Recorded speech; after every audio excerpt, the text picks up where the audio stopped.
It's already on. But now the difference is, just a minute.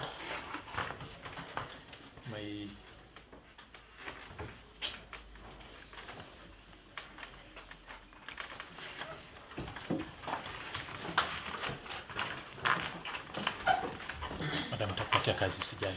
Sawa, mtakupatia kazi.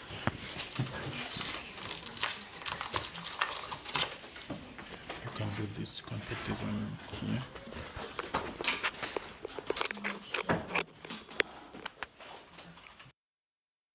Think you are good to go. So as a journalism student, you know what to capture, how to capture, right? Yeah. Now you come. Sasa, what you do?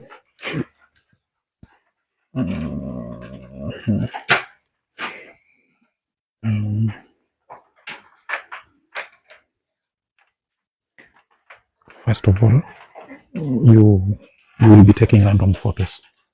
Then take some random photos. You can come to video, and now you record this video. Ikifika 10 minutes, 0010, unakat tena unaanza fresh. So you can start maybe with photos, then you will do videos later. All right, we can continue. So what I was telling you is, can somebody get Madam a chair? Okay. When I went to this girls' school, I arrived on a Wednesday in the morning. So I was introduced in the assembly. Better off placed to surprise any other class that has been beating you, because you are facing this war as the vulnerable lot. I have been a class teacher of a class where when they're releasing results, they say, number 1, Form 4 East. Number 2, Form 4 West. Number 3, Form 4 North. And then number 6, everybody shouts. In fact, now the class is called as usual.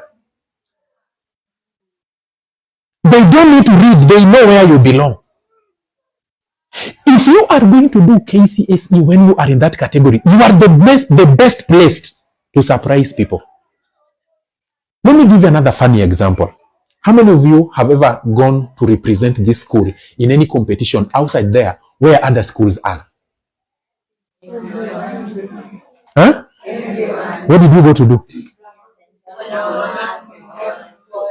How many of us here have ever done solo presentations on stage? Please stand up. Imagine you are lining up there. You are going to do a solo presentation on stage. Then you are the next in line. The person who is on stage is almost finishing. Then you come in. So it is just the clock that is ticking for you to come in. Then you notice that the zip of your skirt has got torn. It is torn. Every undergarment that you have can be seen. And then just when you realize that it has been torn, the adjudicator calls you. What do you do?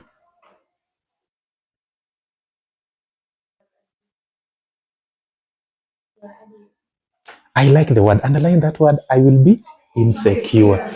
Do you know, just a minute, do you know that, for example, let's say sisi wanaume, even you ladies, if you are putting on a cloth that has got the zip has a challenge somewhere, you may have covered the zip well, nobody is seeing it, but you know that in your mind tells you that somebody is seeing that zip open, and you keep on walking insecure, as you are saying, like, you're getting that.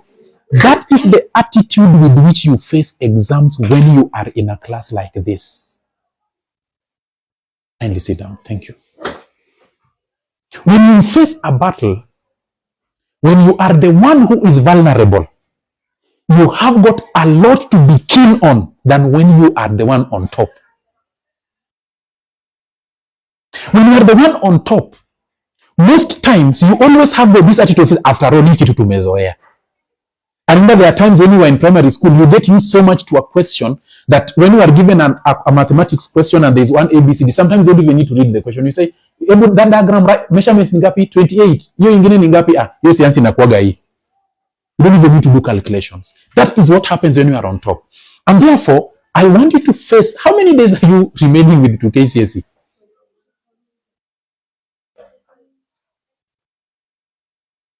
This class does not have any mad girl. Every class there's always a mad girl who updates the dates to KCSE at some corner. We don't have one? Okay. Secretary, how many days to KCSE? 32 days to science. 40 days to computer. Hey. 44 days to everyone to start studying. So KCSE proper starts in the next 44 days. Wow. What happens when you come here and you read by the board 40 days to go, 30 days to go, 20 days to go, 10 days to go, 9, 8, 7. You can watch that with two attitudes or two mentalities. The first mentality is, I am remaining with 44 days so that I can be free. I can leave this prison. That is the first prison with which you can observe the 44 days.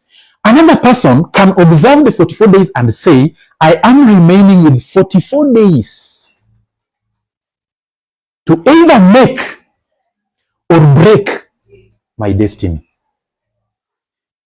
My beautiful friends, I just want to tell you as a young man, the age and era of men giving fortunes to girls just because they have nyash and they are beautiful is over. If you are not going to work for your destiny, I can assure you, we have, how many are you here? 30. You are 30.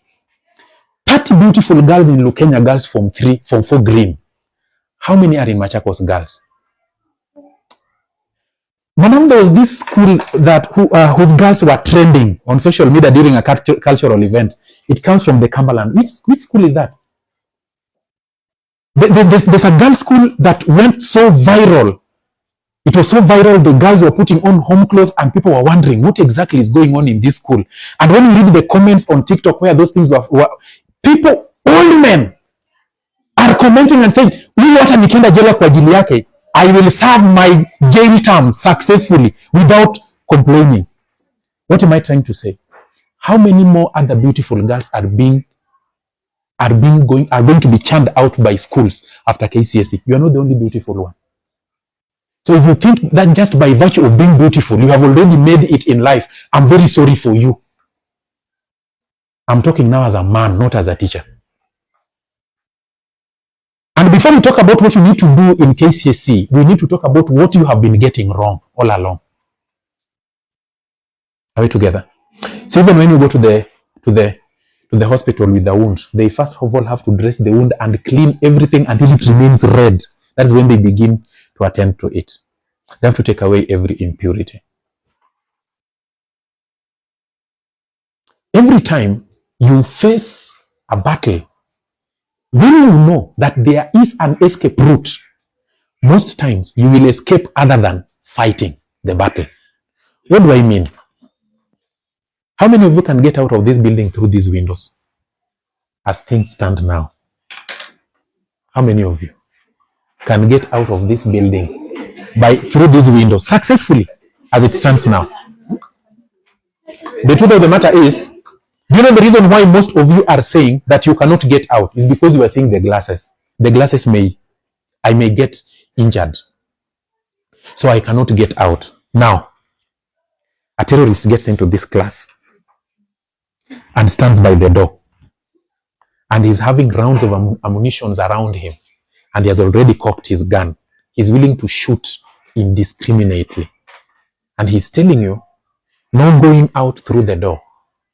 I've given you 2 minutes to save your life and get out of this building using the nearest opening. Let me tell you, there are people who will leave this building without breaking these windows. They will use these openings you are seeing and they will go out unscathed.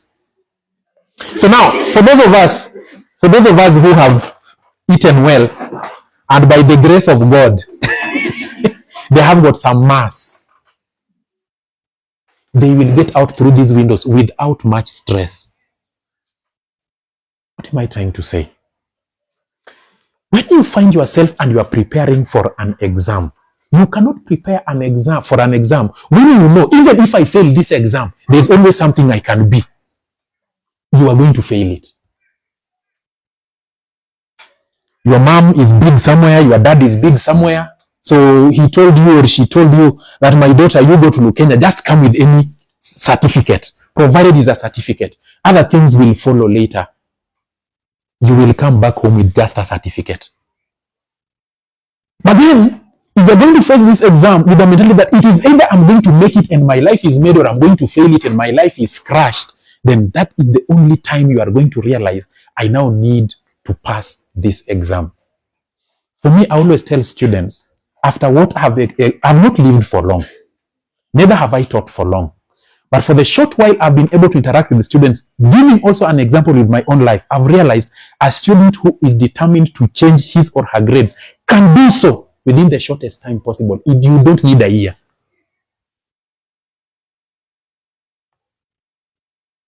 Let me tell you my story with mathematics.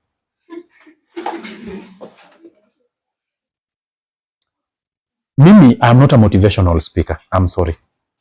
You know, motivational speakers are people who can come and tell you that you can pass exams in 3 days. I always get some of these jokes on TikTok. Somebody saying he's having 1,000 fowls of chicken, and he's saying that I started my poultry farm with 3 feathers. How did the feathers become chicken? I'm not a motivational speaker. I want us to have a very practical approach to this particular exam. Are you together? In my primary school life, we were the gurus of mathematics. Mathematics ikuja, our papers used to be used as marking scheme to mark other people's papers in primary school. So going to secondary school, I went with that childish mentality that we are the gurus. Now this is what I've heard. The first exam we did in high school, Form 1 first exam, was the KCPE we did, where I got 87%. But now, this time around, it is the same exam but without A, B, C, D. So I have to do calculations. I got 51%. Then I said, what has changed? After that, I don't remember any time I ever got above 20% in mathematics. I don't remember. The exam is equal to integers. Integers. 1, 2, 3. Sometimes you get it like you are doing 1, 2, 3 mic check. 1, 2, 3 mic check. Ushaipata results mpaka when the deputy principal or the principal or the teachers are looking at the results. Your grades look like streams. Like 2 east, 3 east, 4 east, 5 east. I don't even want to find yourself with that environment.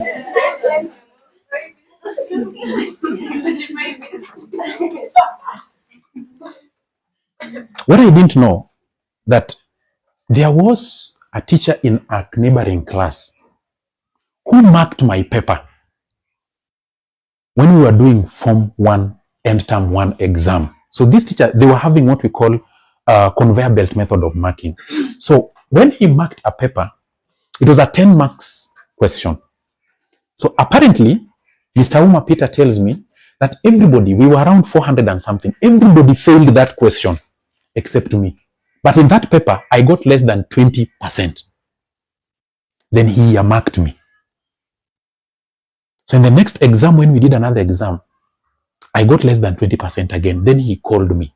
He was the career master. He called me to his office. Then he locked the door. After locking the door, he placed the keys in his pocket. Akatoa nyaunyo. Akaniambia nilale kwa meza. That guy beat me like I stole his wife. That guy beat me. And then I told him, why are you beating me? He told me, I will explain after I've finished. So when he finished, he told me, come up.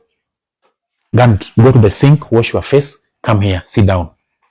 Then he tells me, why are you failing mathematics yet you are a very bright student? I don't know, what do you mean by bright? I've never gotten anything above 20 since I came to this school. Then he asked me, do you have this paper? I told him, yes, it is in my file. Go and bring it. And when I brought the paper, he told me, I want you to open question this. I remember it was question 18. Open it. Then we open it. What did you get? I got 10. And he told me, this is the question that has confirmed to me that you are a bright student. So tell me, what are you lacking for you to pass mathematics?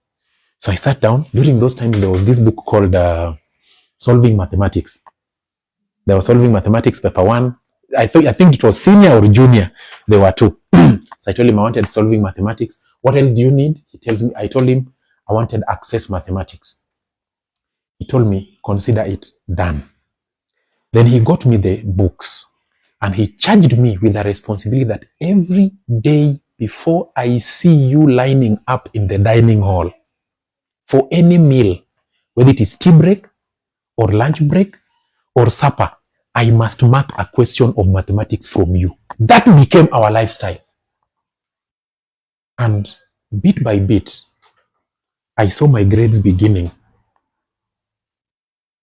to improve in mathematics. To cut the long story short, by the time I was sitting for KCSE, I could be able to afford an A- in mathematics. From an E, what did this thing confirm to me? This thing confirmed to me that there is never a child who was born designed and brought up to fail in exams. Failure in exam is a personal choice. That is the bitter truth. It is a personal choice. Do you know failing in exam is more difficult than passing exams? I sound strange. Do you know you need to work very hard for you to fail in exam compared to how you need to pass exams? You need to work hard. Let me tell you.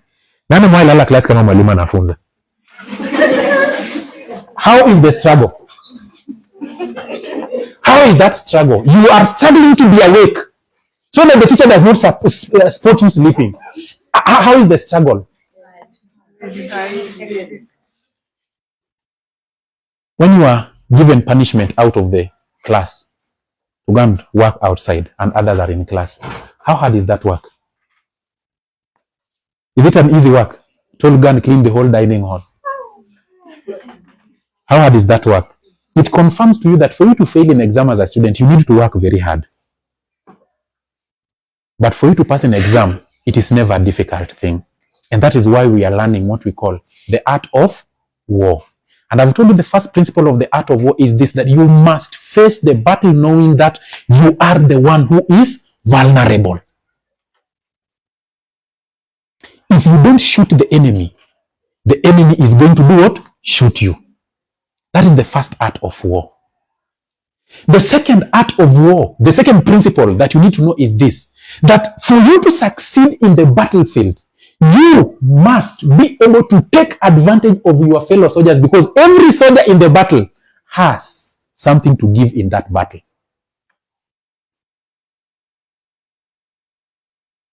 This girl, what is your name? Pardon? Zula. Zula could be getting an E in chemistry. What we call delocalized electrons. Could be getting delocalized electrons in chemistry. But Zula is too good in one of the set books in Kiswahili. Now, when you go to this girl, too good in chemistry, but too bad in languages. Are you getting it? I want you to do your hand like this. Nataka, carry the left hand. Do me your left hand. Raise your left hand like this. Spread it out. I don't know if your hands are as ugly as mine. I want you to spread out your fingers. Now, lift the other one. How many holes do you see here? Or spaces? You see 1, 2, 3. There are 5. There's another one here. Yes, 1, 2, 3, 4, 5. Now, how many fingers do you see on your right? Why do we have 5 spaces and 5 fingers? Now, I want you to do this. Can you pull them apart? Does it pull up? See, it comes out easily, right? Now, I want you to do this. I want you to take this and fix it here. Fix this here, fix this here, fix this here, fix this here, then do like this. Now, can you try to pull out as you are holding hard? How is the experience? What does that show you? For every app that you have, somebody needs that app who has got a law. And for every law that you have, somebody can fill that law because they have the app to fill that law. I don't know if you are getting me. There is never a useless class member. That is basically what it means. For if you know something, somebody does not know that thing. And now the temptation always is this, that nikimshow atanishinda. Nenda kuuliza msee, hii swali nafanya, mimi sijui. Hii swali nafanyaje? Mimi sijui. Hii nafanyaje? Mimi sijui. I don't know if you have those kind of people. Do you know, the more you teach somebody a concept, the deeper it sinks in your mind. And that is why mimi huwa napenda wanafunzi wako na kiherehere sana. I always encourage my children or my students to be wakwe na kiherehere, in the sense that, and this is the strategy I want you to use. The biggest challenge with the classes like these ones, if you have been called the last class several times and it has become a song in the school, even teachers begin to look at you as useless characters in the school. When you hear them talk in the staff room about that class, that class, when they come to class, they're just coming to class so that 40 minutes can elapse. Let me just go and teach, so that the deputy principal is not going to ask me, why is this class going untaught? So he just comes, open page 53 of secondary English. Let us read. Then you read. Turn to page 74, 75. Our lesson is over. Let's meet next time or in the next lesson. The teacher is very cold, non-committal, does not care, does not want to know. When you listen to what they say about some of the students in that class, but I don't know if you experience this thing in this school, your heart breaks. And sometimes I always ask myself as a teacher, where teachers get an opportunity to talk about people's children when we are also in the line of being parents. You know, that is the bitter part of this reality. I have a 2-year-old boy. Are you together? How would I feel if I'm standing by the window somewhere and somebody is talking about my son? He's a very useless boy. Very useless. Huyu alikuja tu kwa shule hapa kunona. Akimaliza aende kwao. How will you feel as a parent? And imagine it is some of us teachers who talk that way about you. I have gone to environments where a teacher comes to class and abuses a student right inside the class and declares you useless before others. In the August, during the August holidays, I met a girl from Asumbi girls. So we're having a conversation with the girl.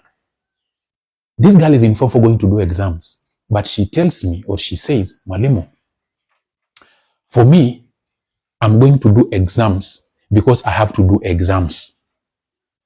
And I have been registered to go and do exams. But truthfully speaking, what my chemistry teacher told me before others has crushed me beyond repair. I've never recovered. Then I asked her, Kwani, what is this thing that the teacher told you? It is so unprintable that I don't wish even to say it here.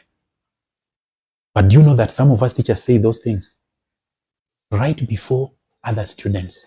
How do you feel when you hear these words? How do you feel? You know, some of you have got very difficult parents. That is the truth also. Some of you have got very difficult parents. Na wanasumbua tu kwa hii shule. Wanasumbua tu kwa shule. And then a teacher comes to class, or you hear a teacher saying, huyu ni mjinga tu kama mama yake. How do you feel? And you know you cannot beat that teacher because you are just but a student. Sometimes you feel, I wish.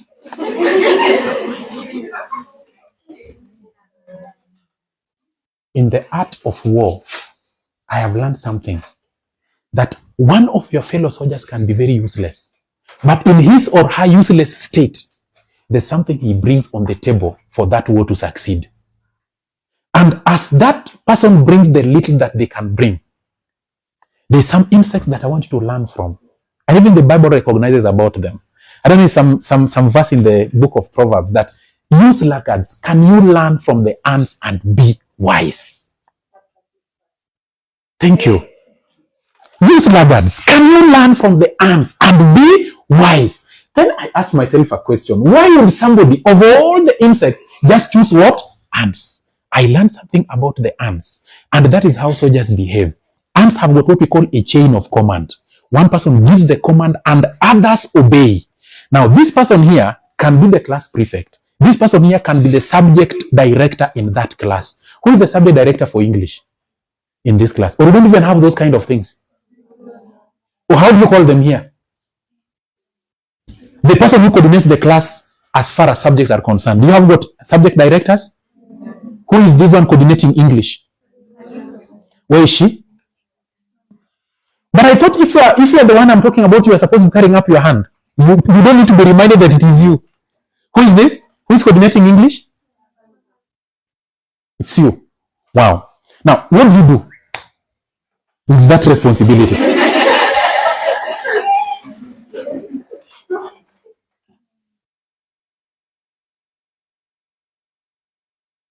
Mm-hmm.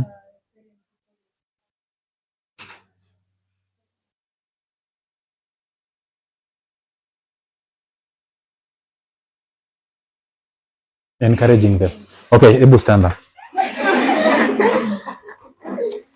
I want you to encourage me. My heart is broken. I stand up. Encourage me. My heart is broken. Oh, encourage me. I have gotten an E in English. Encourage me.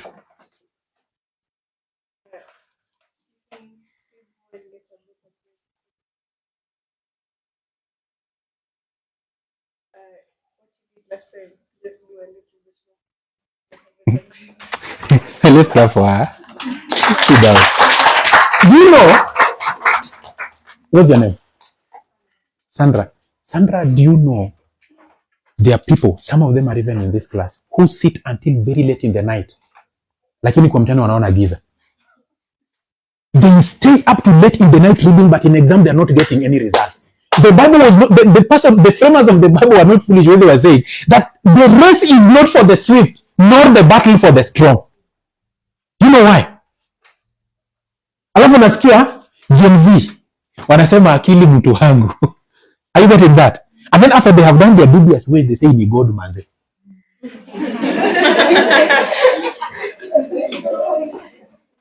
Tafadhali sitaki mjiandae kwa mtihani na attitude ya ni God manze.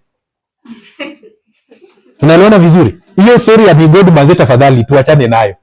It is not going to be ni God manze, ni God. Are you getting me?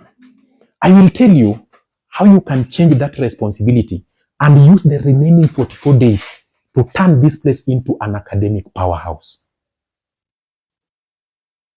That's what we are going to do in the remaining minutes before our parents come. It is not normal that we can have a prefect who is struggling to tell people to keep quiet in class. And you know, madam, you cannot tell people to keep quiet when you don't perform. Like number one in this class, you cannot tell that number one to keep quiet. Atakwambia, sasa, wewe jibu resolve. Nini nikusumbua?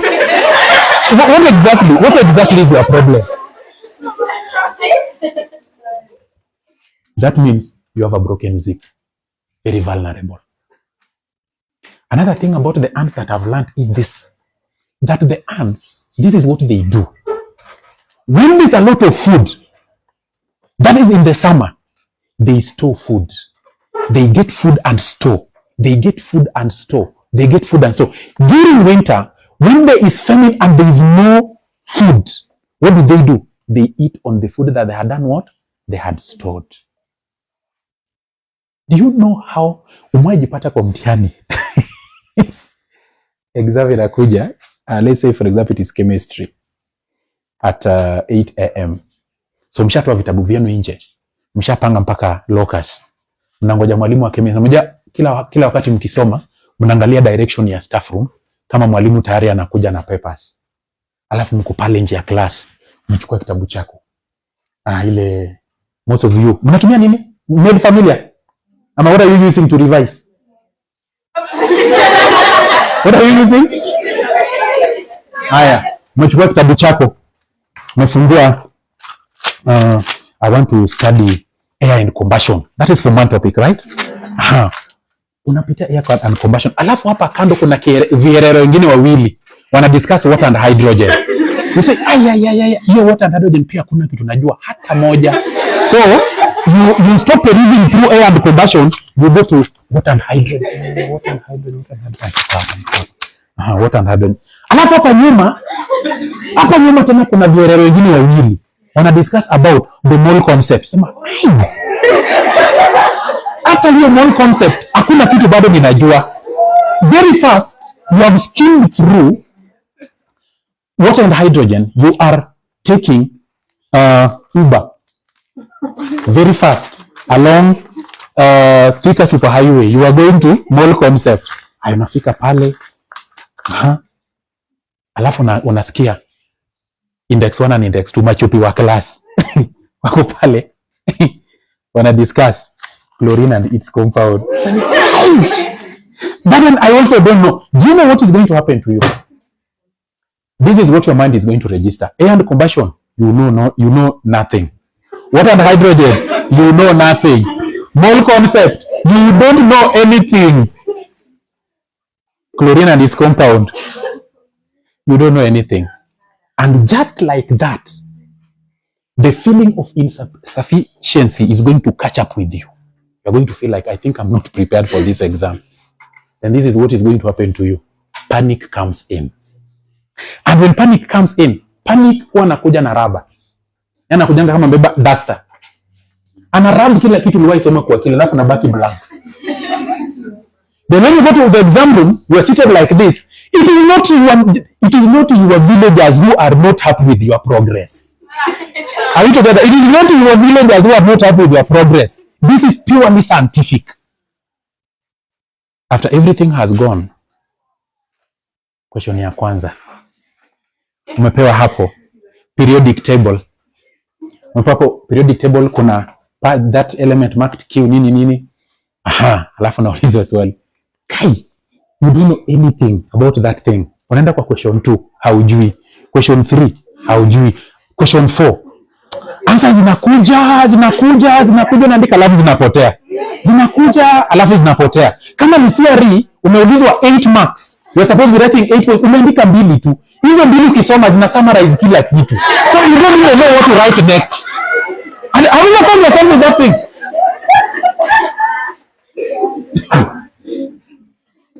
And then, when the teacher has collected the papers and is going away, now points begin to come. It is not like your enemies have risen up against you. This thing is purely scientific. These are the things we need to talk about. Lastly, in the art of war, one thing that this writer says about the art of war is this: that in the art of war, you must always know that the best of your weapons or arsenals could be the worst of your enemies. So what do?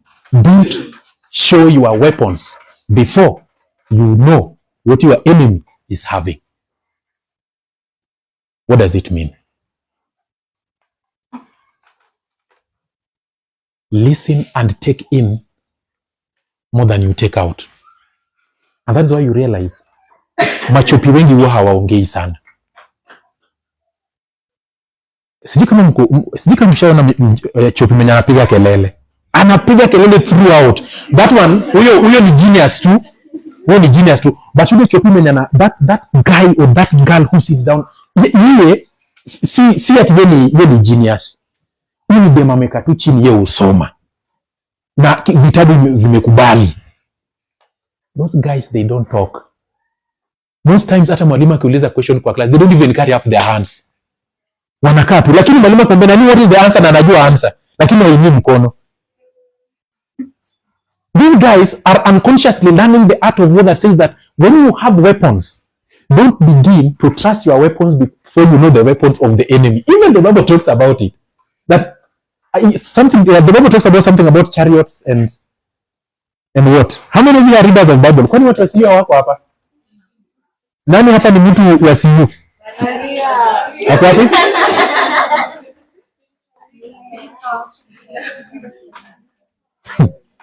This one is a spiritual leader. Yes.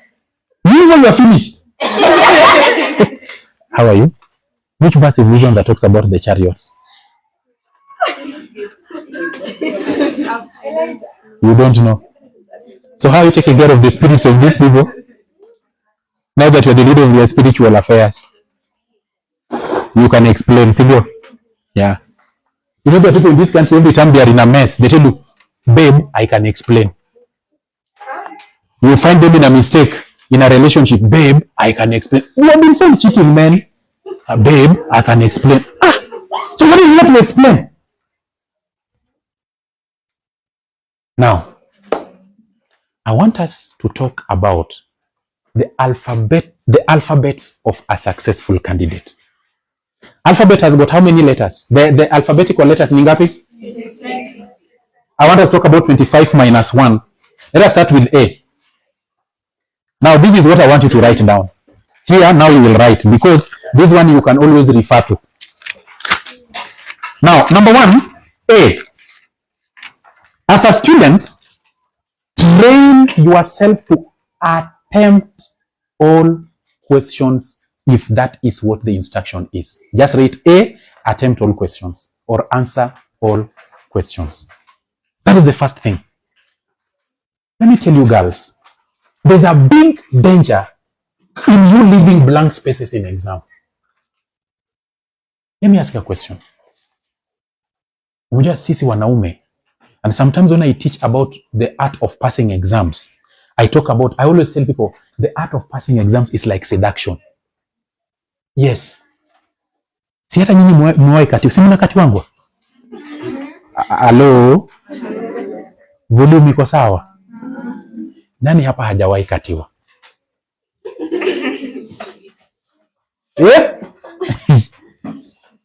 Hujawahi katiwa? Do you think you're biologically sound?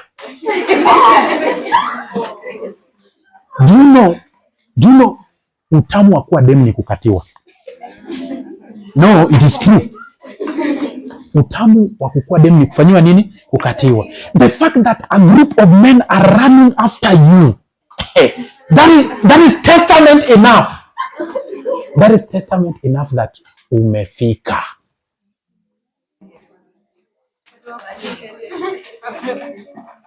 Lakini pia ujue, hello, most customers go to shops where they sell cheap goods. You also need to know that. So when you come to class and tell them, Haki, I don't know what is my problem. In our estate, every boy is looking for me. Every boy is coming for me. Kila chale ananitafutanga tu. Hata tukienda out, kila chale ananikujanga tu. Sikiza.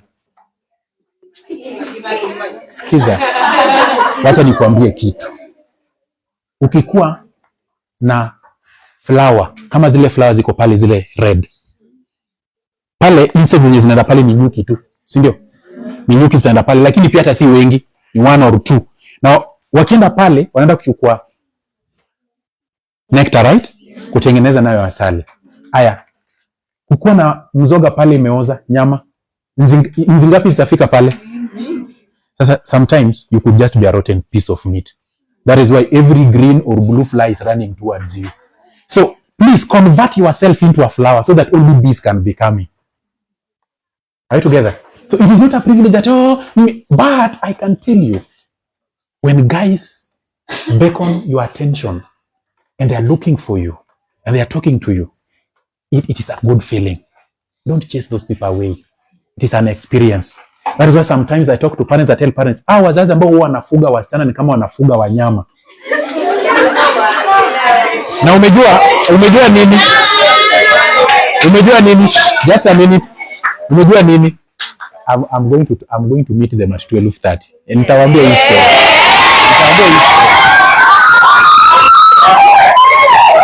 Just a minute. Silence.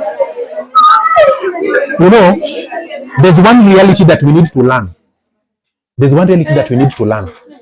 When is the last day you are doing the last exam? Do you know that after that day, there are some things that we do as parents or even as teachers. Kuna wengine ambao walienda hapo wamekuwa lesbian, si kwamba walipenda. Mtu amekufuga kwa nyumba kama mnyama, na ukitumwa nje kuna yule brother yako mdogo anakuwa CCTV. So technically around you anasema this female beautiful creator is under 24-hour CCTV surveillance.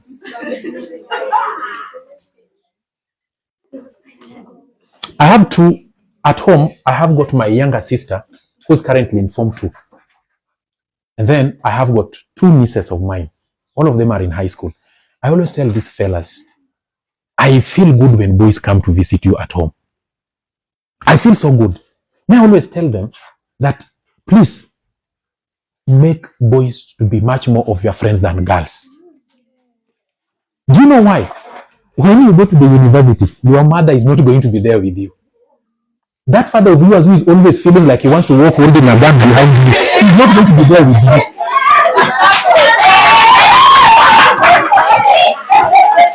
So, and this is why every time you hear us hearing information that msichana alienda university year 1, amepatikana sijui Roysambu kwa flat, ameuliwa kwa Airbnb na Nigeria. Reason, this is a girl who has been growing like a refugee in their home. Going to the university, meet the first man, a vagabond, a crook, a thief, a man who does not even know what they are doing, alafu anadanganywa na mapenzi ya ujinga, anaenda kuuliwa. But if you have interacted and you have sampled different kinds of men, bana unajua kama mwanaume anadanganya. Naambia bro, wewe unajichoja, wewe toka hapa bwana. Toka hapa. Wewe toka hapa. Are you together? Yeah. I tell, all my life, funnily enough, for all the while I've been in the course, I've been teaching girls, and there's one thing I always tell my girls: if I go with you out for a funky, and I find you walking next to a girl, ile kofi nitakupiga. And then, because, just a minute, what I'm talking about is related to exam, and I'll tell you how I'm going to relate the two. Let me tell you. Do you know, sisi wanaume, we only talk when we notice a loophole. Yes. Tunakuangalia hivi, tunaona wewe ni kama umeogopa kidogo. So that is the time now we begin to seduce you. Lakini sasa acha nikwambie. Do you know that if you go to a young man who has been pursuing you every time, texting you every time, and after you just face them straight, kamba bro, you've been calling me and you've been texting me every time. I've now come. How may I help you? What do you want? Can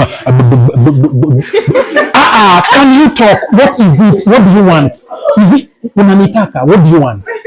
Sasa nilikuwa nataka unisaidie na kitabu ya CRE. When you open a door of talking, sisi wanaume we get scared. And that is how you create your ring around men. Don't fear interacting with men. What you do, create a ring around you that they cannot penetrate. If you fear men, you will either end up as a lesbian or will become sexually exploited. That is the truth.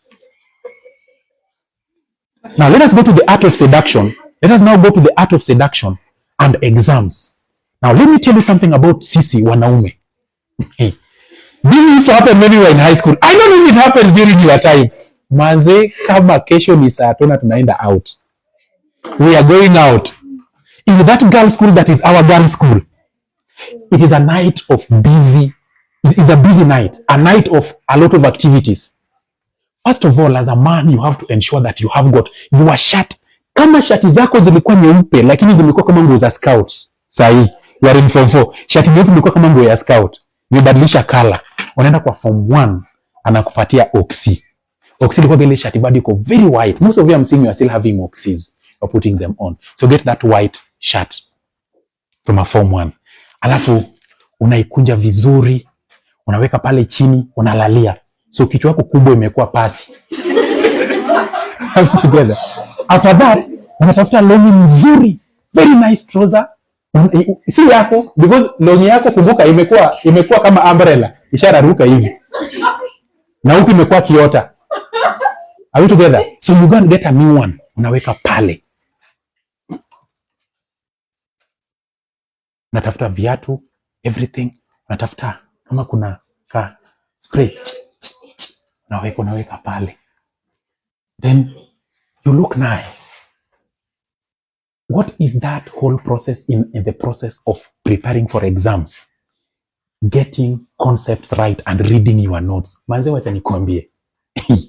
Ukienda kwa mtihani kama hujachop na hauna points, ili radi itakupiga kwa mtihani, ujue venye kutaenda. Nakwambia utakuwa kwa mtihani unaandika English paper 3 question 1, creative essay or creative composition. Unaanza composition kama mko kwa harusi. Paragraph 1, mko kwa harusi. After paragraph 1 harusi imeisha, ujue uende wapi na composition yake. So the next thing is, sasa venye harusi imeisha na tuko paragraph 1, niende kwa matanga ama tuende kwa political rally. Paragraph 2 is very different from what is happening in paragraph 1. Alafu unaweza kutuambia stories za jaba kwa mtihani. Just the same way. Now, when you are preparing to go for out as a girl, how do you prepare?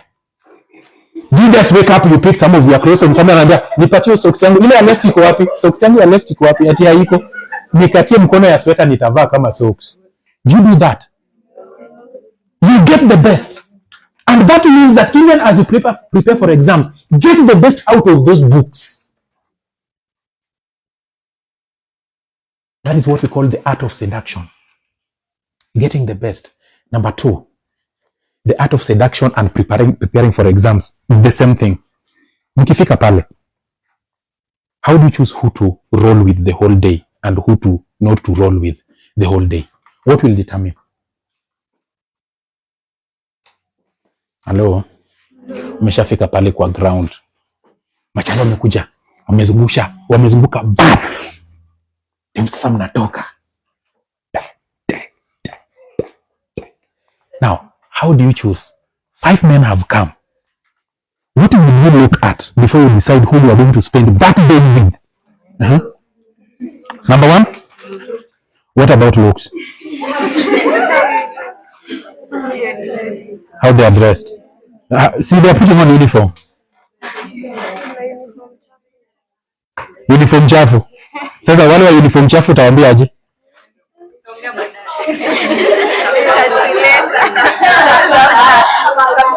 Do you know you girls, those ones that you always want to work with ni wale majama, they have untucked their shirts, they're putting on oversized shirts. Huku nyuma ameandika, don't follow me because even me I'm lost.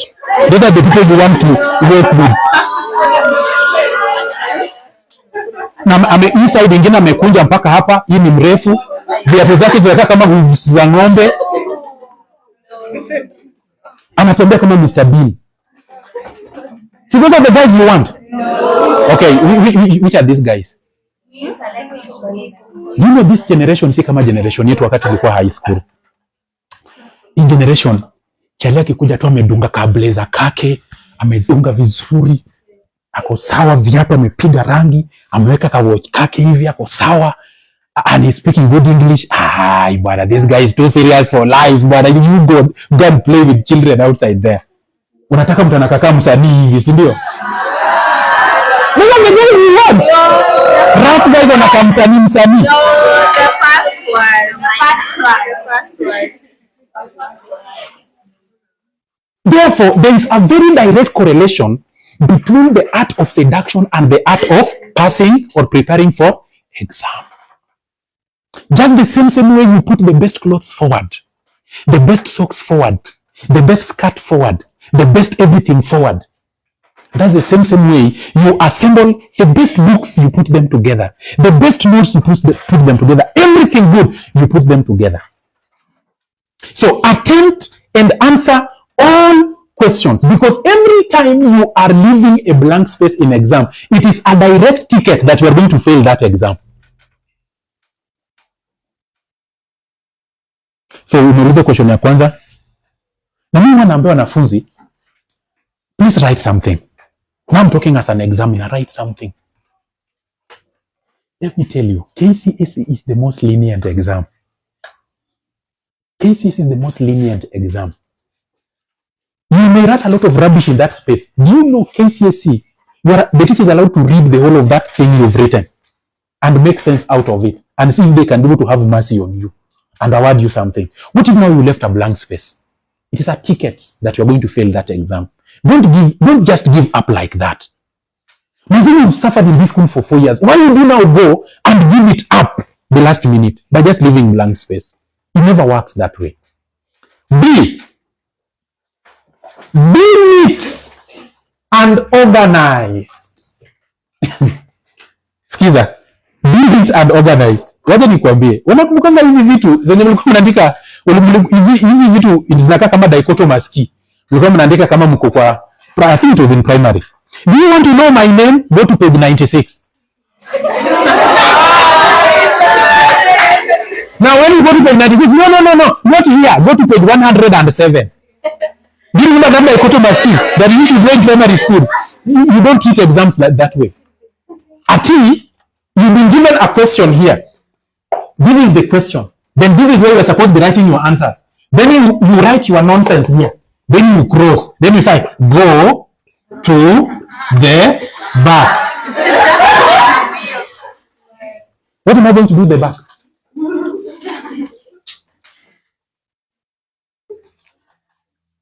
Be neat and organized.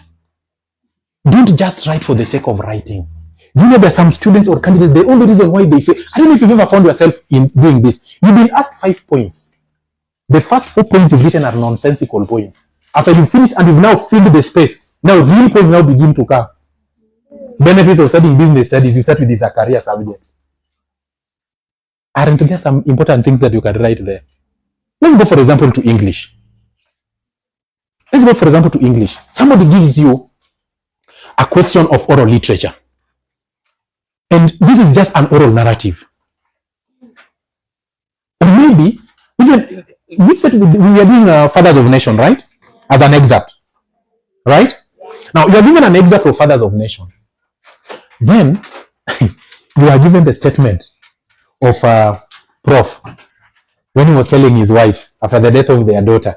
And he was telling, what is the name of the wife of Professor Kimani? Asiya. This is what he's telling here, that the statement tells that what does not guarantee happiness? That money does not guarantee happiness. Money does not guarantee happiness. Then somebody asks you, which style is there?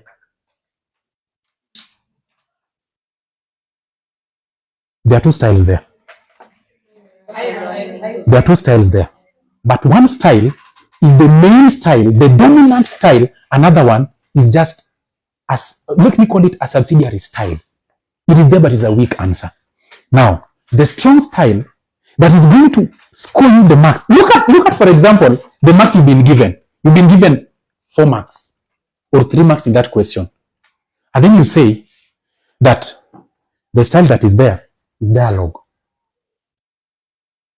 And you say Professor Kimani is dialoguing with who? Or is having a conversation with his wife, Asiya. You are right. But what is the question? What is the dominant style in this sentence? Dominant or main? The main style there is what? Irony. What is ironical there? Don't just say irony. It is ironical that it is a lack of money that has made Professor Kimani to pass through all the tribulations that he is passing through. He cannot afford a good car, so the daughter has to suffer the way what's going on. A very fat MP is very alone. Takes his wife. Reason, he does not have money. It is because he does not have money. That is why he is passing through problems. Yet he says that money does not guarantee happiness. Why is he not happy?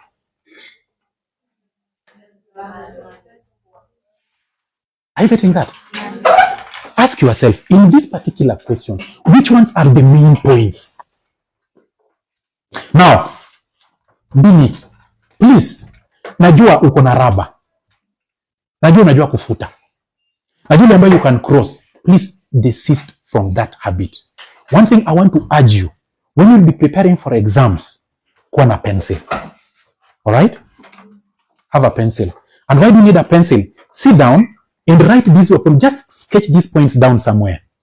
And then as you sketch the points, let's say, for example, you are supposed to be writing 3 points. And you've gotten 5. Of the 5, you know which ones to put there as your points for the exams and what not to include.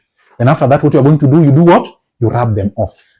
How do you ever find yourself that an exam of 2.5 hours or an exam of 2 hours, you only last after 1 hour and 30 minutes, you are done with the exams.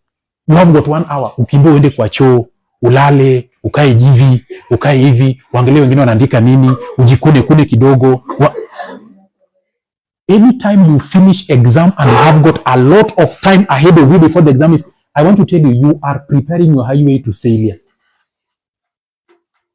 That does not mean that you are supposed to be sticking somewhere mpaka unanyang'anywa karatasi. Unaandika mpaka unanyang'anywa karatasi. No, that is it. That is not it. Number C. Cheating is an offense. Do not contemplate cheating in exams. I know cheating is sweet. Don't contemplate cheating in exams. Coming from a very poor family and the widowed mother, and I was sponsored in high school. And the year we were doing KCSE, sorry. Where were we in 2009? Or we were still in form of groundness in the shamba. Where were you in 2009? Most of you are still toddlers. You can imagine when I was doing Form 4, you were 2 years old. And then, now when I talk to you, ama mwalimu of my age talks to you, tell him, I have a man in my life. I don't want to be directed. I know my rights. It is okay, you know your rights. Now, such a time, voices are going to come up. Somebody is going to say, kuna examiner mwingine alikuja hapa, ama mwalimu anaenda kukuja hapa anasema kwamba si kuna jamaa anaweza tupatia mtihani. Tuchange pesa. Alafu Bwana, don't enter that kind of nonsense. Let me tell you something. Do you know that if you don't have content of these subjects, even if today you are given a paper plus the marking scheme, you will still fail that exam? I know you don't believe it. There's a time when we were doing mock exam, a neighboring girls school were given the marking scheme of the exam that we were doing. Ukitaka kujua ng'ombe ni ng'ombe tu. Kuna song nyingine siku hizi naonanga kwa TikTok ati ng'ombe ni ng'ombe tu. Ng'ombe ni ng'ombe tu. Hata upake rangi ni ng'ombe tu. Wamechora pale organelle. Some organelle there. Alafu akaambiwa, what is the name the organelle marked Q? The answer was mitochondrion. Now, in the marking scheme, this was the answer. Mitochondrion, reject mitochondria.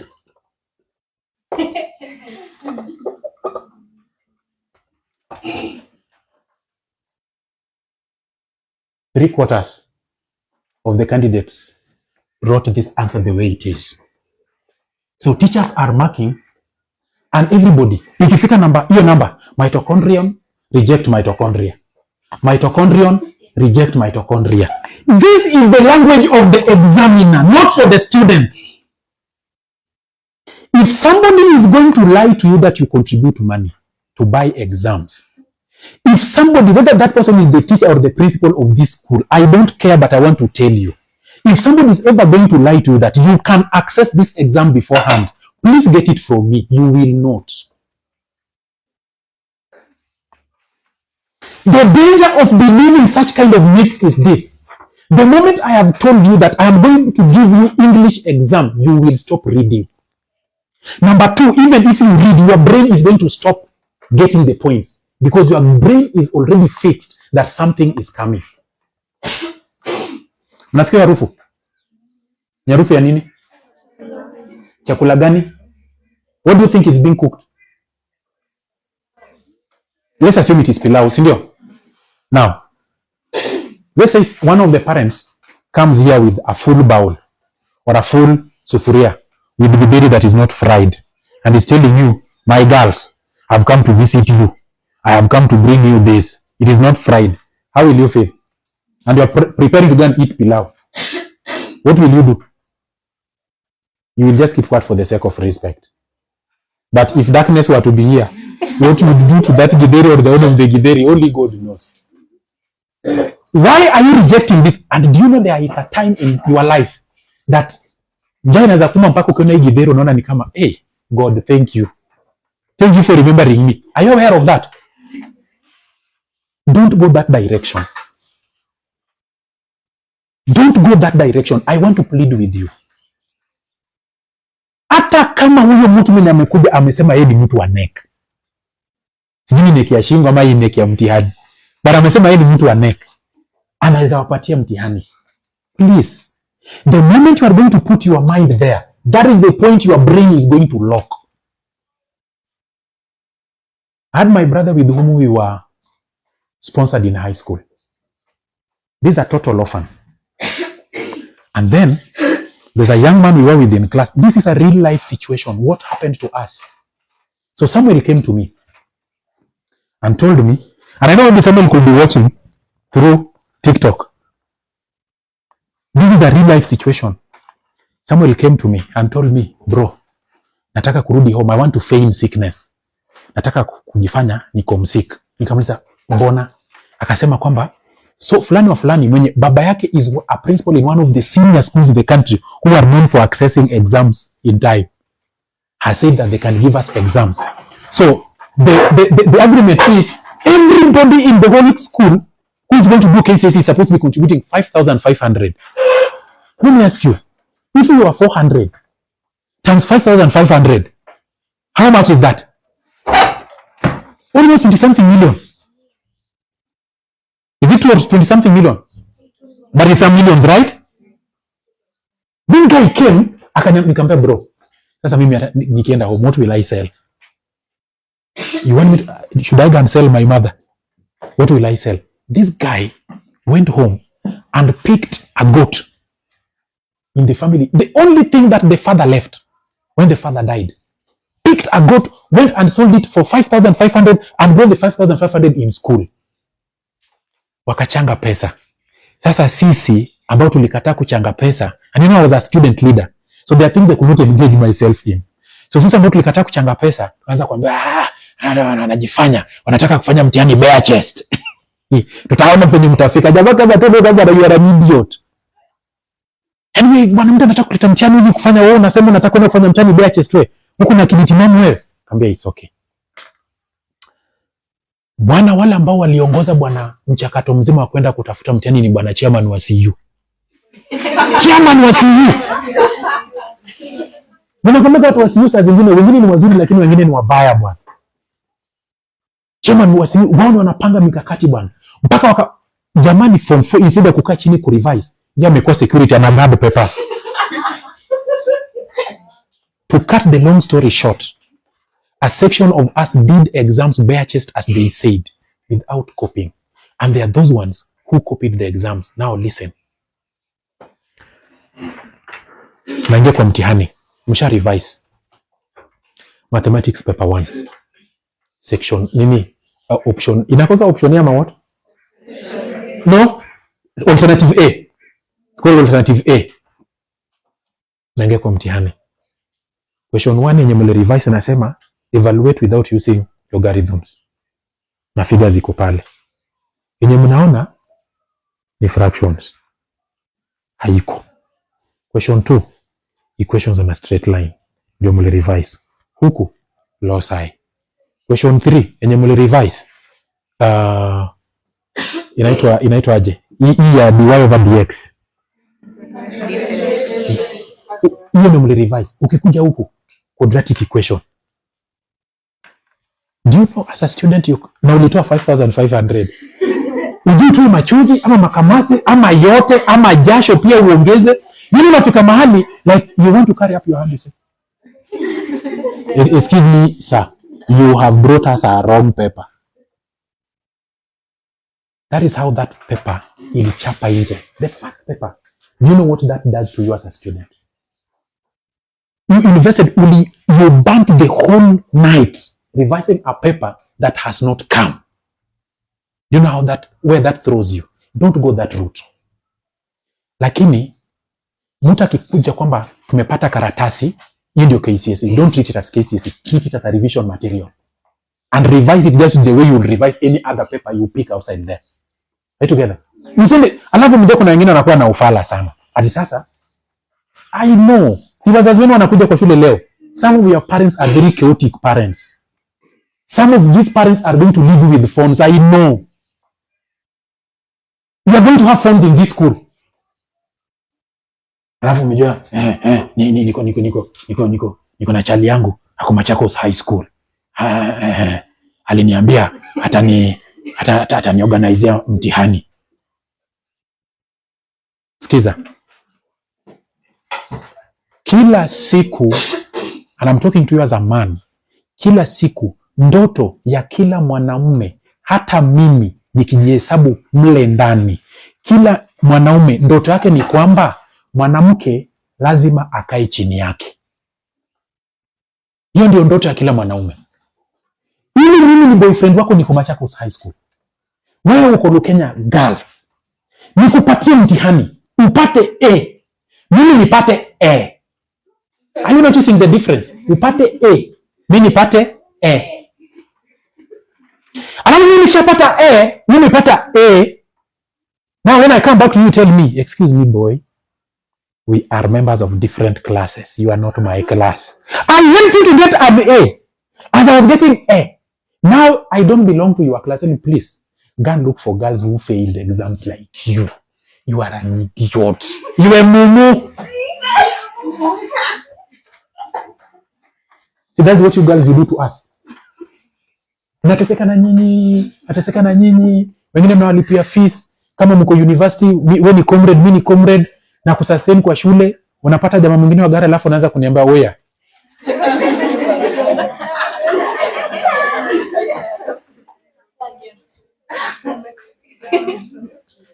For that reason, don't trust this thing. That is the first thought that comes to the man. So this is what will happen. Okay, mimi wao ni kweli wanapata hizo vitu zao, kama wanapata inaingia, lakini wewe wanapata oxygen, wanakutumia ammonia. Anatafuta ka revision paper fulani ka shule fulani ya Alliance, wana scan vizuri alafu anakutumia ndio, alafu unajifanya sasa wewe ni mjuaji, unabeba mabeshte zako 1 2 3 4 5. Sasa hivi mnatembea tu watano. Unafika uangalia kama wengine wanakuja. Please usipinde hapa, mko busy, mtaanguka nyinyi watano. Remember the Bible talk about the five foolish virgins. Ati sasa wewe kuna beshte yako mmejisonda mahali, the three of you, ati mmepata leak, mna reverse. Bwana wewe ni punda bwana. You are an idiot. Ati sasa mse kwa kibienu kwa dom, mtu msasa sikuje kwa kibienu, mmejificha mahali. What is that? What is that? When results came, before results came, the Ministry of Education announced, NEC, that the minimum entry to the university is a B plane of 65. Imagine those days. People used to steal exams until minimum entry in B plane. Sijui mimi mnapata C+ unaenda. C+, you need even to come to school for 4 years to get a C+. Kama prisoners wanapata C+. Bana kama, that is the truth. Dema amekaa kwa jela for 4 years. Amekaa kwa jela, amefanya mtihani kwa jela basi akapata C+. Wewe umekuwa ukikula pilau kwa hiyo unapata C. Are you still useful?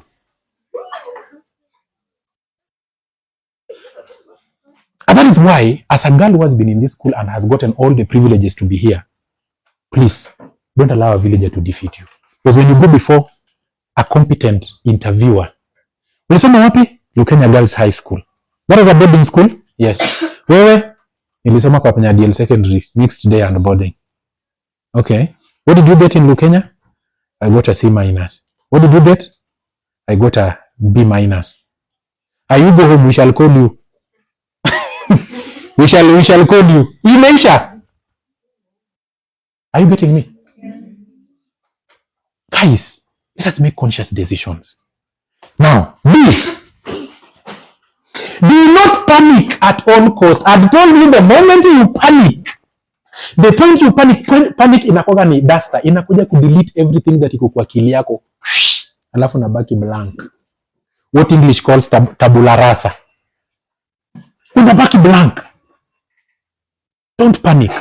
Do you know that some of us, Yaani venye gari itakuja tu, gari ya GK ya polisi inapiga kona kwa mbele ya staff room, ameisha.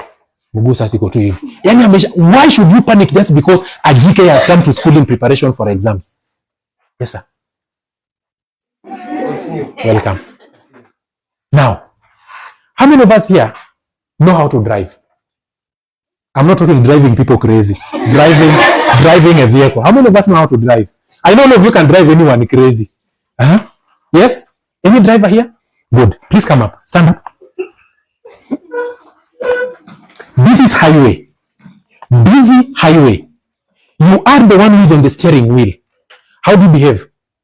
Where do you focus? What do you look at? 99% of your attention will be ahead. Rarely or occasionally you'll be checking at the mirrors. Right? So let me ask you. You're in the busy highway. Or let's talk about uko pale kwa roundabout. The roundabout inakuwa busy. And then pale kwa center roundabout, there's a naked woman who is dancing there. Do you start looking at the naked woman as you say, mbona huyu mama anajifanya hivi bana? Do you do that? If you do that, what will happen? Focus. Do not panic. Every time you panic, utajipata kwamba umeangalia mtu kwa roundabout, ukamess, umeenda kwa line nyesi yako. Alafu kuna watu wengine kwa barabara, kazi yao ni kupiga horn. Beep, kila mtu, you know, you're going to be confused. By the end of the day, you'll end up causing accident on the roundabout. Not because you are an incompetent driver. You decided to focus your attention in something that is not meant for you. Girls, between now and the day you are going to do exam, you are going to meet millions of distractors. This one I want to let you know. The first distractor, you are going to sit down somewhere where you are revising. And remember some of the statements the teacher was telling you. We ni bure kabisa. Huwezi pita mtihani. We ni ng'ombe. Kazi yako ni kunona tu kwa shule. Then you look at yourself before the mirror and you say, ukweli kunona naye nimenona. Hiyo si uongo. Kunona naye nimenona. Lakini mbona mwalimu aliniambia hivi? Alafu unaanza kufeel vibaya. Another distractor is going to be the sweet romantic promises that idiot was giving you during holidays. And unajua kama mwanaume mimi huwa nahurumia wasichana sana. I pity you. Let me tell you something, the world of men. It's good mwalimu is here. Let me tell you the world of men. It is as bad as it is. You know that as a man, this can be my girlfriend, I'm spending with her, but I'm thinking about her.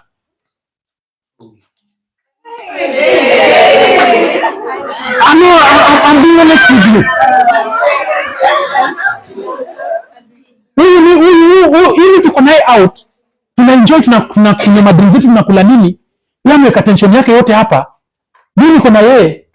Sasa vile hata pengine niko kwa simu nadhani kwamba mimi na chat na huyu. That is meant for you. I'm not excluded. I'm a man. What about girls? Most girls, unless mimi ni magaidi. Lakini kuna madem magaidi bwana. A real woman. A typical African woman. All of you are typical African women. Young women. Are we together? Yes. Focuses on one thing at a time. Gives a man her heart and gives that man her heart entirely.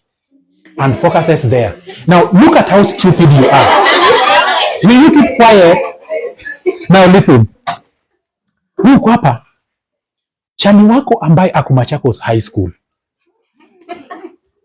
Wewe uko hapa, ako na dem Machakos Girls.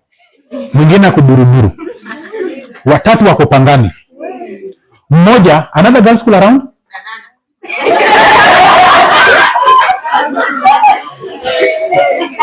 Hivi dada, uko hapa hivi unajisumbua nafikiria mwanaume akiandika ranking list yake ya madem hauko top 10. Ni kweli hauko top 10.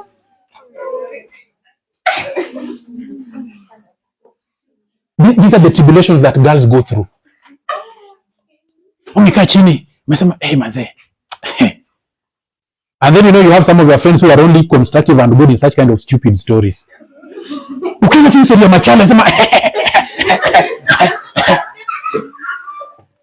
Ukianza chemist anasema basi nataka kulala.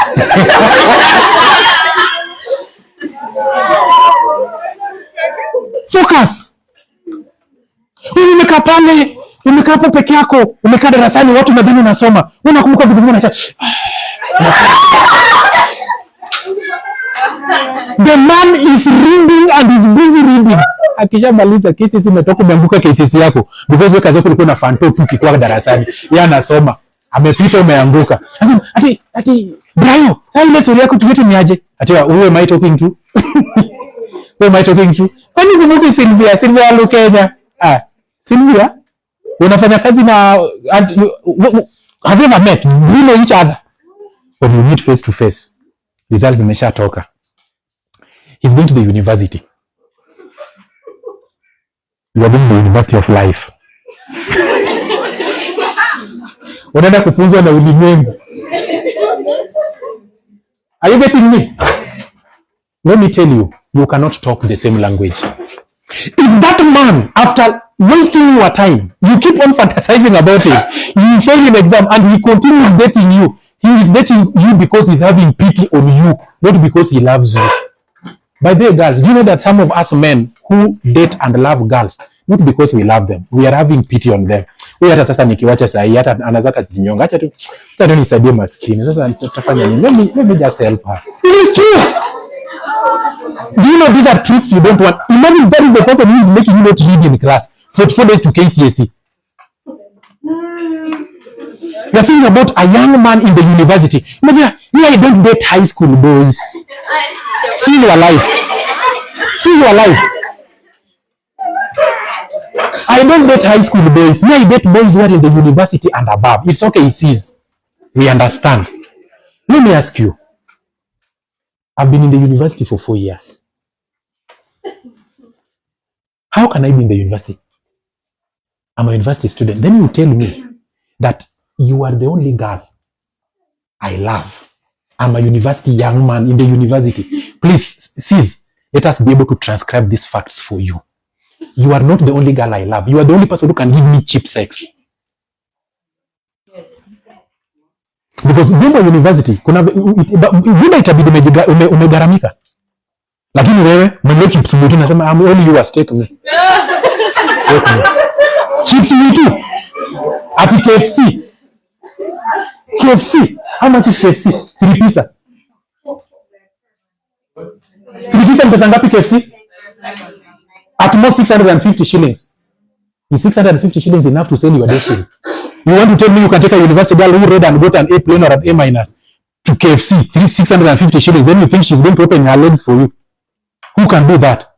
The reason why they're coming to is because they know you can offer cheap sex. They don't love there. Let me ask you. Sasa wewe nikikaa chini sasa hivi nataka kuongea about issues of life. Nataka kuinvest. Kujenga. Wewe unajua mambo ya shamba wewe? Wewe unajua mambo ya shamba wewe?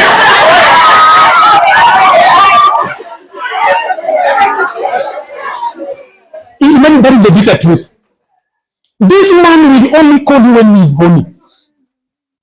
When you see him calling you, babe, I miss you. The only thing he's falling short of saying is, babe, I'm horny. I want you. And then you say, I miss you too. When should I come? Now. Nikuje na pikipiki kama nichukue Uber. Wewe chukua na pikipiki because you don't even qualify to use an Uber.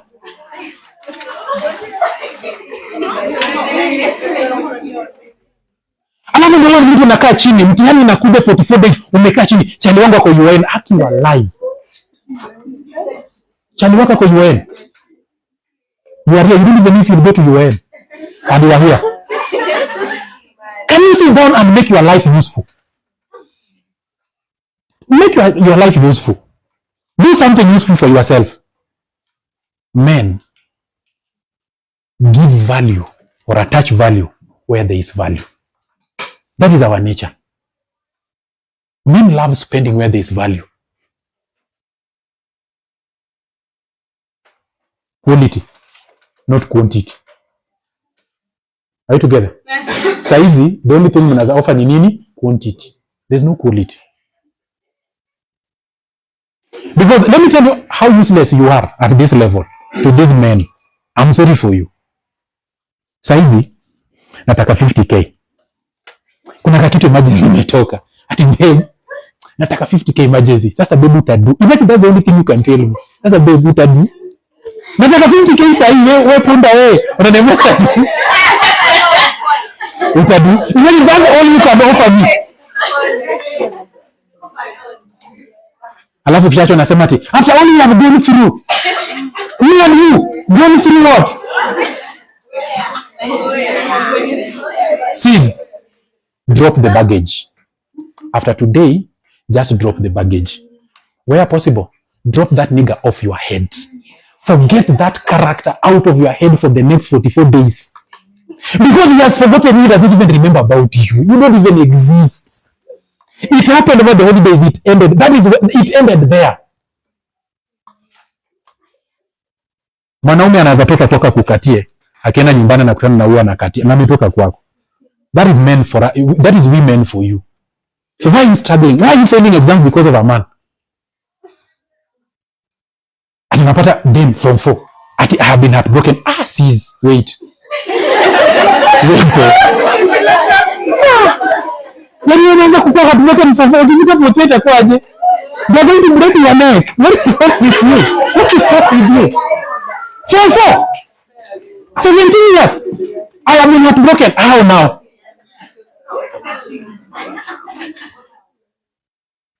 Si kuna wengine hapa wamekuwa heartbroken. Ati unapata dema kwa dormitory analia form 4 analia.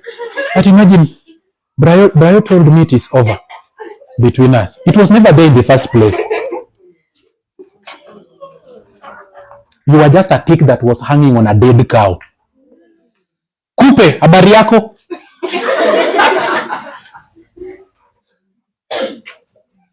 But do you know that if you, right now, what you are going to do, kwa wale vijana ambao walikuwa bado wanapitia what you call traditional circumcision, kuna stage inaitwa jandoni.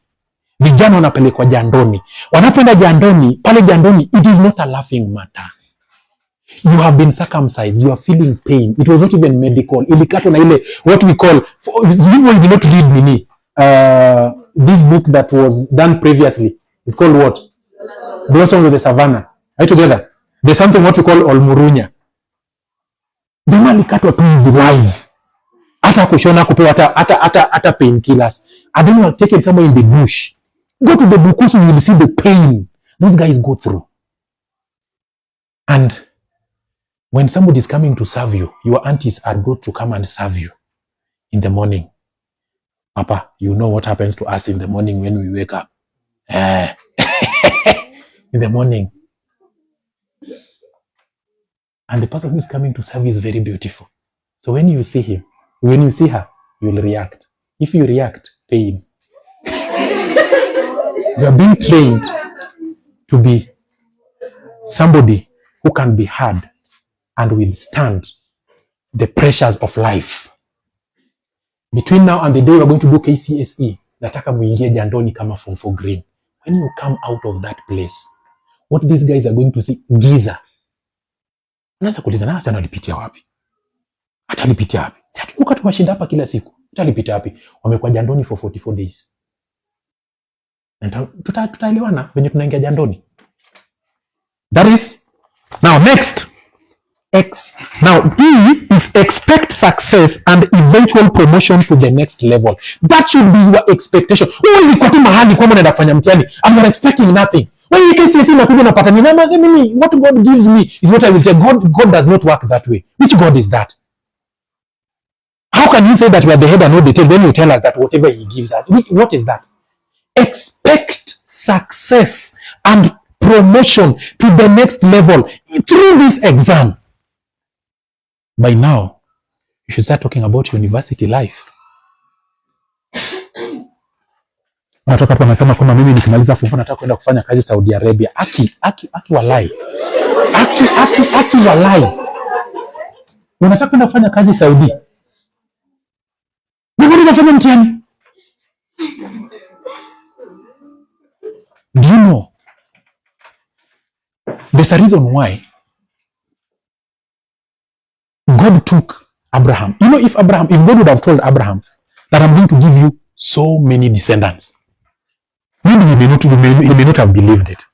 What has God decides to be very practical with him? picks him in the dead of the night and goes out with him and tells me, I want you to look at the sky. What do you see? I see stars. So many of them to the other end. And then he is told, as many as your eyes have seen, such will be your descendants. Do you know that you cannot achieve what your eyes cannot see? Just like, let me ask you, can you jump over this place? Huh? You know, ordinarily you cannot jump, but I told you if there is, kama kuna noma hapa. Hapa sahi kuna noma, pale kuna kifo inakuja hivi. Ile design wataruka hapa. Hautaamini. Ndio mtajua, kumbe udem. Dem kwanga tu athlete hivi.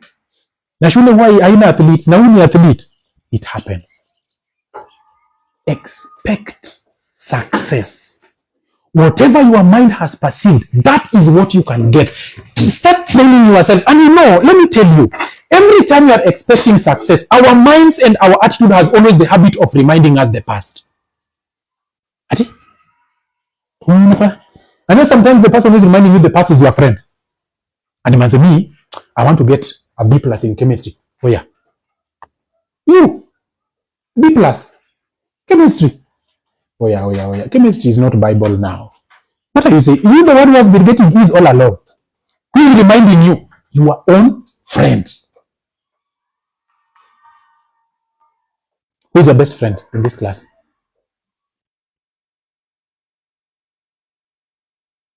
Are you her best friend? How best are you?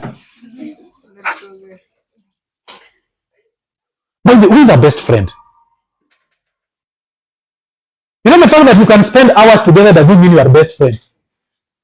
A best friend is somebody. This is somebody who every time you are down and I'm up, I feel incomplete. I feel like we need to be together. A best friend is someone, even if you are better than me, I feel good.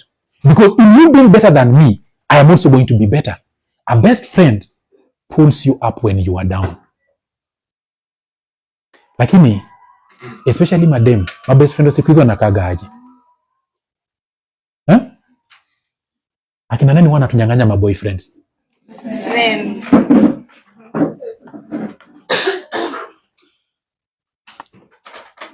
In this country, I have seen 2 weddings. The latest breakup happened 2 weeks ago. Where this girl, let's assume this is the boyfriend. I'm just giving an example. They are wedding, right? How are we? Huyu ni best friend wa huyu. Na huyu ni best friend wa huyu. They may not be married, but huyu ni best friend. So kwa hiyo wedding yendo best maid. I've seen 2 weddings in the past 1 month where the man leaves the woman and marries the best maid. Anaacha best friend wako yanaolewa, unapigwa nje teke. Alafu yeye anakuja. Then you start asking yourself a question. Kwani hawa wataanza kuongea lini? That was not a best friend. A best friend don't behave the way we used to behave in high school with Akina Bruno. In high school, we were in a cube of 4 people. And this is why you need to know that you can be friends, but you are not friends. 1, 2, 3, 4. Tunalala kwa cube pale chini. Ikifika jioni, tunaenda kusumbua form 1s. During preps. Hey, form 1! Pull up! We are bullying form 1s. From 7 to 10. The 4 of us. Walking from one class and we are bullying form 1s. Ushaiona this situation where you are 4 friends or 2 friends or 3 friends. Wakati mtihani imekuwa announced, one of you ako pale juu. Some of you mko hapa chini defending champions. Are you friends? Even the Bible asks, what relationship is darkness and light? Now this is what used to happen. Tukishasumbua form 1s, alafu mja kuna kwa ile kinaitwa group psychology. Wewe twende, let's go and do this. Us, me, sisi. You never talk about yourself. Just sumbua form 1, manze twende tulale. Let us go and sleep. Us, all of us, the 4 of us, tunaenda tunalala. Mapema. We go and sleep. Form 4 wamebaki class wanasoma. Sisi tunaenda kusoma. Tunalala hata nikifika kitu saa 7 hivi. Huyu anaamka. Anaamsha huyu. Anasema, amka twende. So saa 7 tunaamka. We are going to compensate for the time we used to bully form 1s. Then tunasoma saa 7, saa 8, saa 9, saa 10. Ikifika saa 11, we get back to the dormitory. Then we tell the other two, hey mazee, hakuna dawn tunaenda bwana, acha tulale bwana. Sema hey mazee, hapo. Hakuna dawn. These guys have gone and compensated. These ones have slept the whole night, the whole morning. So who is fooling who? Who is fooling who? Your friends are going to fool you in this journey and you think they are your friends. Alafu mkishamaliza form 4, siku moja unapita beti yako anapita na gari, anakupata unauza kitunguu Sultan Hamud. Unaona? Unasoma kwa barabara unasema kitunguu. Alafu beti yako akiteremsha kio hivi. Did you know some failures remember successful people more than successful people remember failures? You can't remember me, so you are the one who is forcing your friend to remember you. You can't remember me. Okay, this face looks familiar. And then was your best friend in high school. Oh, it is you. Utanunua kitunguu. Look at that juxtaposition. Mwingine anaendesha gari, mwingine anafukuza magari.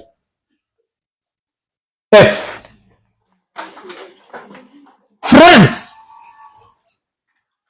may derail you in the process. Be careful. Friends are going to derail you in this process. Be careful. Then I'm not going to explain, self-explanatory. G, get all your materials in place. That G also, God comes first. But sometimes life is strange and life is mysterious. Umekaa chini umesoma the night of exams. You are sick. Admitted. These things happen. Some of you are daughters of single mothers. You've never even met your dad. You only hear stories about him. And every time you sit down, your father, instead of coming to reunite with you, is wishing that one day something bad happens to you, or something bad happens to your mother, so that the two of you can go and plead to him. Do you know, as you are here, somebody is wishing you bad somewhere. That is the nature of life. All of us, there's always somebody somewhere who is willing and wishing that bad things happen to you. Hata mimi saizi nikienda kwa Facebook account yangu, nika-update niko Lukenya, they will not like it. Nimepanda ndege, they will not like it. Alafu nikienda tu online nika-update nimewachwa na bibi. Bro, pole sana bwana. Ilifanyika saa ngapi? Ilifanyika bro, that is very bad. Now everybody is coming from their hiding. People love to come and listen to bad things about us. When results itatoka, hata mtu mwenye kwa kununulia pencil. Mimi nilipata grade gani? Nilipata grade gani? What did you get? Mimi I always tell people, yes, how did you get? Or what did you get? I got home safely. What did you get? I got home safely. What grade did you get? Go to school and ask. The grades are there. Hivi mamako bwana, mamako ameteseka na wewe. Na family members wako tu. Mamako bwana anateseka bwana, anafanya kazi na kulipia fee. Family members wako tu. Alafu results zikitoka ati nilipata grade gani? How do you reply them? Mimi hata naweza kuambia results zangu hazikurudi. I'm still waiting for results. Kwa nini results zako hazikukuja? Bado tunazitafuta. Put God first. I've learned something, that God has got the ability of always multiplying the little strength that we have. And you know, let me tell you. Where is mama? Yes, mama. When kiongozi wa CU, there's something I want you to train your class to get out of. Starting with yourself. This is something that is killing students in this country. Praying too much and not reading. Let me tell you, there's no day prayers will supplement hard work. Hata mpaka ulie mpaka uruke. We uruka tu, we omba tu. You can even speak in tongues for all I care. We omba tu, but you will get a spiritual E. you'll get a holy E. Do you know if you have not read, you will tell God so many things? But if you have read, the prayer becomes very simple. Sometimes you don't even need to shout. Just tell God, thank you for giving me health. Thank you for giving me the opportunity to be in Lukenya Girls. God, you are a witness that I've given this subject my best. I've studied, I've put everything into place. Please multiply my strength and let success be my portion. In Jesus' name I pray. Amen. How many minutes are those? But if you do not read, that is the time now you know your auntie is following you. God, that auntie of mine at home who is after my life, bind, I bind you. Auntie, I bind you in Jesus' name. You are binding wrong things. Go sit down and read. Then ukae chini, so unapiga kelele bure. And that is why sometimes spiritual people don't like me. Me, I always tell them. So naona hata kwa churches zetu, pasa kitaka gari haombi. Anasema watu wa church wamchangie. Watoe love offering. Na wewe ukitaka gari, ati dada, fasting and prayers. God answers all prayers. What is that? Put God first. Let me tell you, God is not anybody's uncle. Mungu si nyanya ya mtu. God is for us all. Somebody can view you as the most sinful character in this building, but you know God does not view you that way. God only responds to your heart. That's all. Where's soma? Kaa chini kisha soma. Unasema God, they've been getting at in this subject. But you can see, I've even changed my tactics. Help me please, when I sit down to read, let me master everything that I'm reading. Let everything that I'm reading stick in my mind. Let me get all these concepts. That's a very good prayer. God will respond to it. Compare that to you are always just binding demons. You're just binding, I bind you, I bind you, I bind you, I bind you, I bind you, Jesus. Oh, Jesus, no, you are not binding you. Let's continue. We are going to which letter? H. Have a well-organized work plan. Now, this is the reason why I came here. Wasichana, nataka tufanye hivi. Sahi, if you are going to do exams in the next 44 days, please, I want you to listen to me. There's a proverb in English that there's a saying in English that you must always know which side of your bread is buttered. What does that statement mean? It means every time as a person when you are facing issues of life, you need to know how strong are you and how weak are you. This is what I want you to do. If possible, take the whole of this coming week and do this. Where? Our time is gone. Tutafanyaje?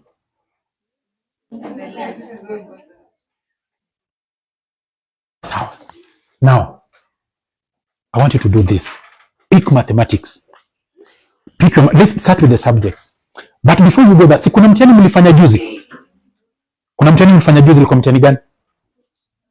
Did you do a post-mock? Do you have the results? You're doing it right now. Inaisha lini? Na results zitatoka? Okay, let us not plan with post-mock. Let us take, for example, mock. Every time you do an exam and you receive results are always fall into these three categories. Those subjects, as you are going to get them, the subjects that are what we call difficult subjects, we have moderate subjects, and then we have manageable subjects. Now, what are these subjects we are calling difficult subjects or challenging subjects? Any subject you are getting an E or a D, these are subjects that are called challenging or difficult subject. So you list all of them here. If it is maths, you list maths here. You say this is chem, this is bio. You list all of them here. Now, what are moderate subjects? Those are subjects that you get what? C in, be it is a C minus or a C plain or a C plus. You list all of them here. Let's say, for example, it is English, Kiswahili, any CRE. Now, manageable subjects. These are subjects that you can get B or A. Be it B minus, B plus, B plain, A minus, or A plain. You list all of them here. Why are you doing this? You want to know how vulnerable you are or how ready are you for exams. Do people do road test of a car before they finally own the car? Do you know that? That when somebody goes to buy a car, lazima ufanye road test ya gari, uone kama hiyo gari iko sawa, ndio uende sasa ukue nayo. So this is now the road test you are doing. This is the first stage, stage 1. We are talking about work plan, having a work plan. So this is the first stage of your work plan. You already know if I were to do exams today, KCSE, I can easily get an E here. I can easily get C here. I can easily get an A or a B here. You need to be honest with yourself. This one you don't do with anybody. You do it with yourself. Number 2, the second stage now, you now begin to break this into, and girls, I would wish, if you've never tried anything, I want you to try this. And then, hold me by my word. Hold me by my word. I always like being held by my own word. After KCC, we are going to meet. How many of you live in Nairobi? Nairobians wako wapi? Yeah, but even if you don't meet in Nairobi, some of you are going to meet. Some of you are going to be called to Maseno University. Tutakutana pale. Kama uko Nairobi, tutakutana maybe in the streets of Nairobi. Kama wangapi natoka Kisumu? You come from Kisumu? Wow. You come from Kisumu? Which part of Kisumu? Huh? You come from Bondo? Those are my neighbors at home. Now, you go to stage 2. And this is the most important part. Unaona hizi subjects zinakusumbua, chukua mathematics. Go to form 1, pick mathematics textbook, form 2 mathematics textbook, form 3 mathematics textbook, form 4 mathematics textbook. Have them down.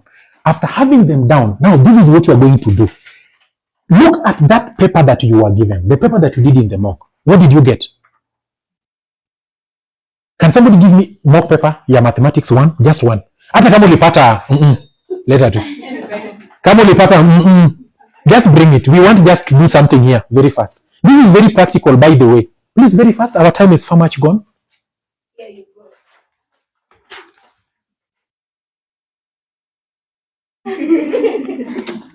Mdei ametoa tu kwa sababu ako na 57. Oh. Yeah, it happens in life. Msemi deskmate wako results zikitumwa au zikiletwa, huyu umepata ngapi? Mimi nimepata 97%. Na wewe? Nilibaki hiyo 97 ndio nipate 100.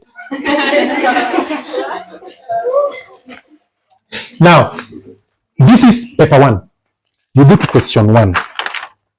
Evaluate 3 over 4 plus 1. This is fractions, right?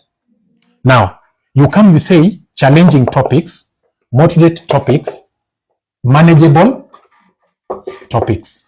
Then, this girl was given 3 marks. She got the 3 marks. This is what it means. This girl understands fractions so well. So where does that topic lie? Here, fractions.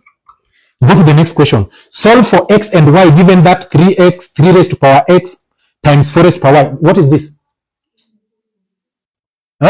Indices, right? She was given 3 marks. She got 3 marks. What does that mean? That topic she is okay with it. Where does it fall? Question 3. Solve for x in the equation 6 over x minus 5 over x plus 2. What is that? Algebra. For example, right? Alipata ngapi? Alipewa 3 marks, akapata 2. What does that mean? There's a small section of that topic that she does not understand. Where does that fall? Are you getting that? Anaandika your topic hapa. Go to the next question, question 4. A polygon of an n sides has half of the exterior angle 30 degrees. Which topic is that? Pardon? How many marks were here? 3. She got 0. What does it mean? There is a problem with that topic. Anaandika wapi? Challenging. So you do this for the whole of paper 1. You go to paper 2. And if you have finished this, remember paper 1 and paper 2 that was set in the mock did not have everything captured. Are we together? Now go to your form 1 textbook. Go through these topics. Each topic, nilielewa ama sikuelewa, sikuelewa. And be very honest with yourself. Zile topics haukuelewa ziandike hapa. Zile zilizoelewa zingine na zingine haukuelewa ziandike hapa. Zile zilizoelewa vizuri ziandike hapa. Then ukishamaliza for mathematics, ask yourself, how many topics do I still have got challenging issues with? Let me tell you. Within this remaining 44 days, this is the bitter truth. I don't want to lie to you. Kama kuna topic ulifunzwa form 1 hukuelewa, hiyo topic mwalimu amerudia form 2 hukuelewa, mwalimu amerevise form 3 haukuelewa, hiyo topic hautaelewa in the next 44 days. Stop stressing yourself. You are going to stress yourself for no apparent reason. So those are now what we call under challenging topics. You decide to mark what we call stubborn topics. They should be very minimal. For example, I don't want to lie to you. By the time, and apparently I realized that these 2 topics, everybody in class used to get them, except me. Mimi zilinilemea 1 loci. Ilinishinda hata nifanye nini, I couldn't get it. Alafu na probability. But everybody would get them. But that was now my issue.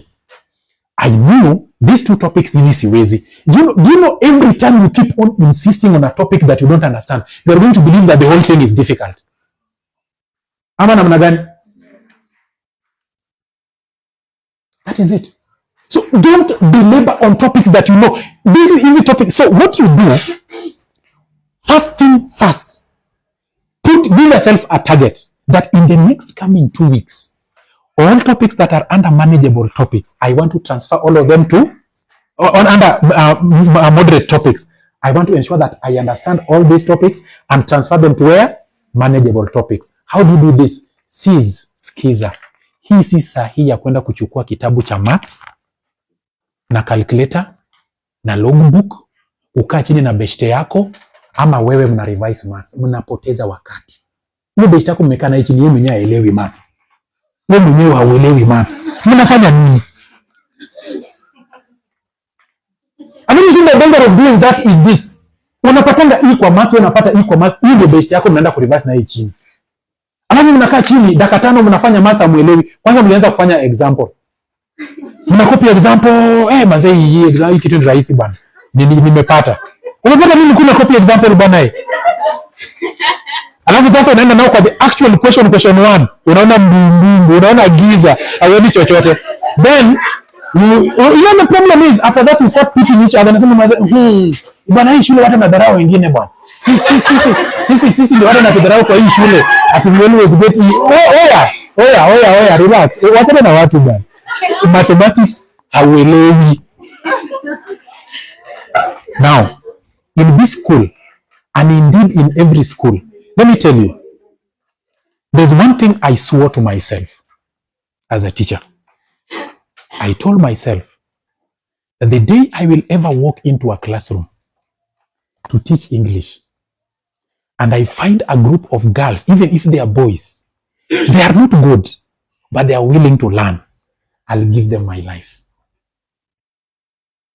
I stayed in my former school for 3 years. I'm sorry to say, I know some things are difficult to say, and sometimes I get emotional about this. For the 3 years I was with those girls, I never had a life of my own. I gave them my life. Those girls took my life. I would wake up at 4 and I live 24 kilometers away from the school. By 5 I'm in school, the first teacher to be in school. I'll find them waiting for me. I would be with them up to 11 in the night. I have to travel 24 kilometers back to the house. By the time I reach the house, it is midnight. Oga has not cooked. Oga has to cook. Has to prepare for the next day. By the time I'm sleeping is around 2. By 4 I'm supposed to be awake. Every day from January to the day they finish English paper 3. Monday to Sunday. Until my colleagues began to say that I'm married to my girls. I don't know about why I lost my relationship. Because I didn't even have time even to relate.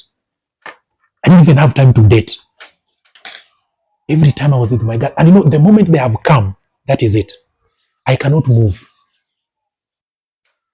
Now I went to that county. First year we did exams in the county. That, and you know, I started with my class like this. After a while, other girls started coming. So every time I go to that class at 5:30, napata kama class imejaa mpaka tunakaa nje. So now I shifted. Now we will not learn there. I would go to the hall. After a short while, every day I go to school, I find all 4 blocks are empty. They're seated down. Do you know what other colleagues did? Instead of joining me to help these girls, they started saying, kuja hapa na miuto, kuja kujifanya hapa tumemwachia, wacha afunze. So they boycotted, they left the girls for me. I told them, you left the girls for me, I'll teach. I taught over 400 girls alone from September, October, and we did exams. When the results came, and the school featured in position 4 in the county in English, every time you meet a girl from that school, unamuuliza, hii grade yako ya KCSE, whom can you associate it with? They will tell you. And we got the results. Do you know what is going to kill you during this duration? Every girl school, there's always a group of very stupid madam teachers. And I want to tell you this for free. Listen, I'm sorry to say this. Of course, our class teacher is not among them. There's a group of very stupid madam teachers in every girl school that leo hii ukienda kuconsult mwalimu wa Chem, kesho tena amekuona. Kesho tena amekuona ameanza story. Kuna kitu hapa. Kuna kitu hapa. Haiwezi kuwa bure. There is something. You know what that madam teacher is simply saying? That is what she used to do when she was a student. So she believes that just the same way teachers used to sleep with her or seduce her in school. So everybody is doing the same thing. It is not even madam teachers alone. Even your own classmates. You are going to consult a teacher 1. Number 2, the 3rd day, wataanza story. Nani, siku hizi, anapenda kujipendekeza. Mbele ya mwalimu wa Chem, jipendekeze. If they tell you, hey, kwani nani, is there something between you and Mr. Sanso? Yes, there's something. So, go and hug a transformer. Is there something going on between you and Mr. Sanso? Yes, there's something. Go and hug a transformer.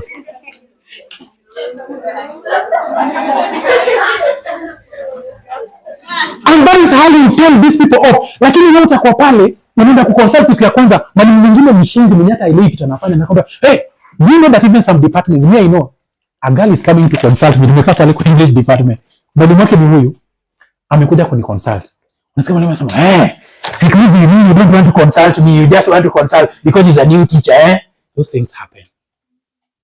Bees only follow flowers that have got nectar. That is it.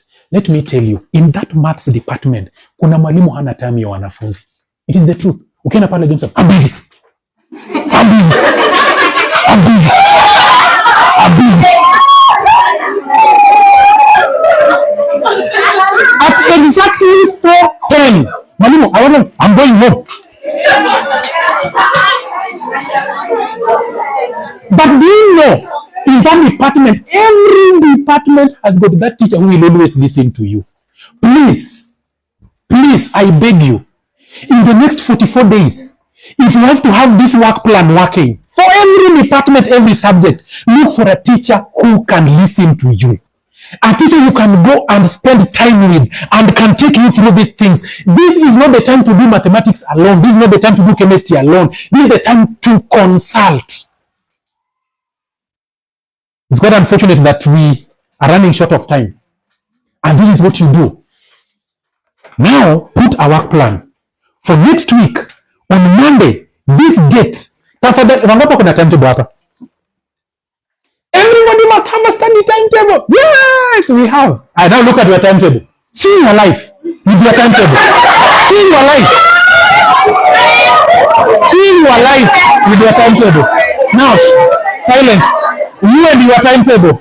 Monday, 5 to 6, English. 7 to 8 p.m. Biology.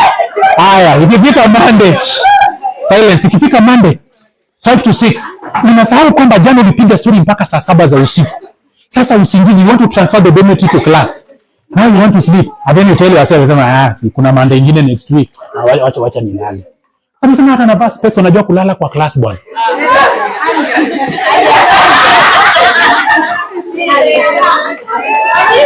Now look, there's a very big, I want you to throw away those nonsensical things we are calling timetables.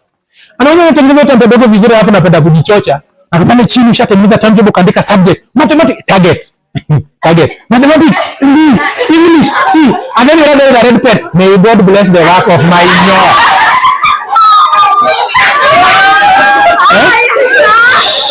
Huh?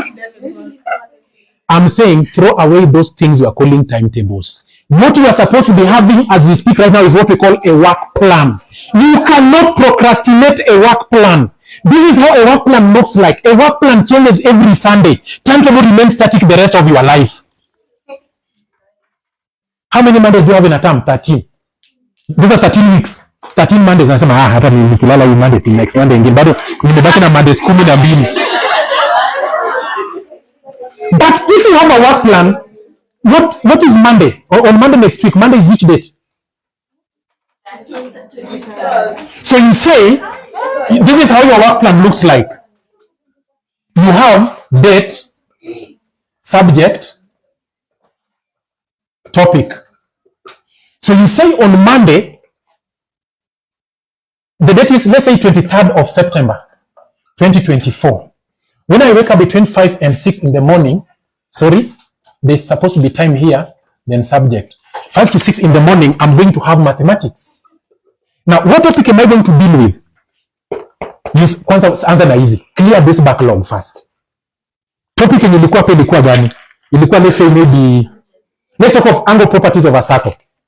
I don't know if there's a topic like that in mathematics. Is there a topic like that in mathematics? This one is a topic. Every time a question comes from that topic, you don't get everything, but you get something. Sometimes you only get M1, then B0, A0, or M1, B1, A0, or something. You get something, but you don't get everything. They fall here. So pick that topic. What are you going to do here? There are two things you can do at this particular point. Assemble the questions from that topic. If possible, minimum questions should be how many? 10. Get 10 questions from that topic. Siku hizi kuna so many revision books that are arranged questions are arranged topically. Pick those questions, put them together. Now, at this time, attempt. Now, listen to me. Listen to me. I'm not saying attempting to get the right answer. Attempt. If the only thing you can remember is the formula, write the formula, andika vitu zako hapo, andika vitu zako pengine, please attempt. Ukisha attempt, utaangalia answer. Unaona kama answer yako imeshika Mombasa Road, inaenda Mombasa. Unaona? Answer yako iliandika. Iko Mombasa Road, inaenda Mombasa. Answer yenye pale sasa answer ya ukweli, ya ile ya ukweli, inaenda Nairobi. You know you shall have achieved something. Now this is what you tell yourself. How long do you take for break time? For tea break? Do you work in the morning? Community work. What time to what time? 6 to? Those are 45 minutes. But now you have a work plan. You say within this 45 minutes, I want to get something 20 minutes out of this. Then I will run to my workplace, work for only 5 to 10 minutes. Very fast. Then the remaining 10 minutes, I can prepare myself. The remaining 20 minutes, I know this question ilinilemea hapa. This girl anakwanga waya kwa maths. Wacha nisaidie.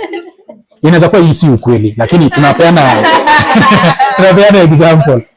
You come to your friend, akuelekeze through those questions. Right? You know, when you're having a work plan, there's something you need to achieve by the end of the day. So unakuja kwake, anakuelekeza na kutake through. Nini kama kitu inakuingia? Hauelewi. Then now you say, break time, tea break. How long do you take for tea break? 25 minutes. Man said that is too much for a candidate. A candidate should take tea for less than 7 minutes. Yes. Wewe unataka kukenda kwa dining hall unakula ni kama uko kwa matanga ya ex wako.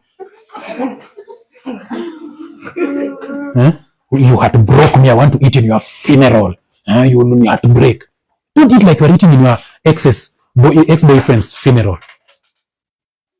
You go then you say, for the 20 minutes, I want to take 10 minutes to take tea. Then these 10 minutes, I want to ensure that nimeenda kwa mwalimu wa maths. Mwalimu, excuse me.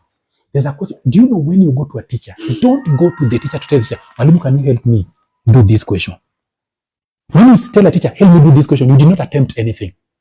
Lakini ukitaka kufaidika kwa hizi topics tunazungumzia hapa, attempt. Ukisha attempt, utajua penye ulishindwa. Right?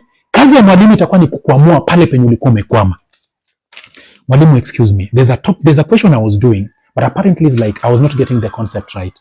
Could you kindly help me to do this question? Atakutake through. The next question atakutake through. Ukishamaliza, now this is what you do.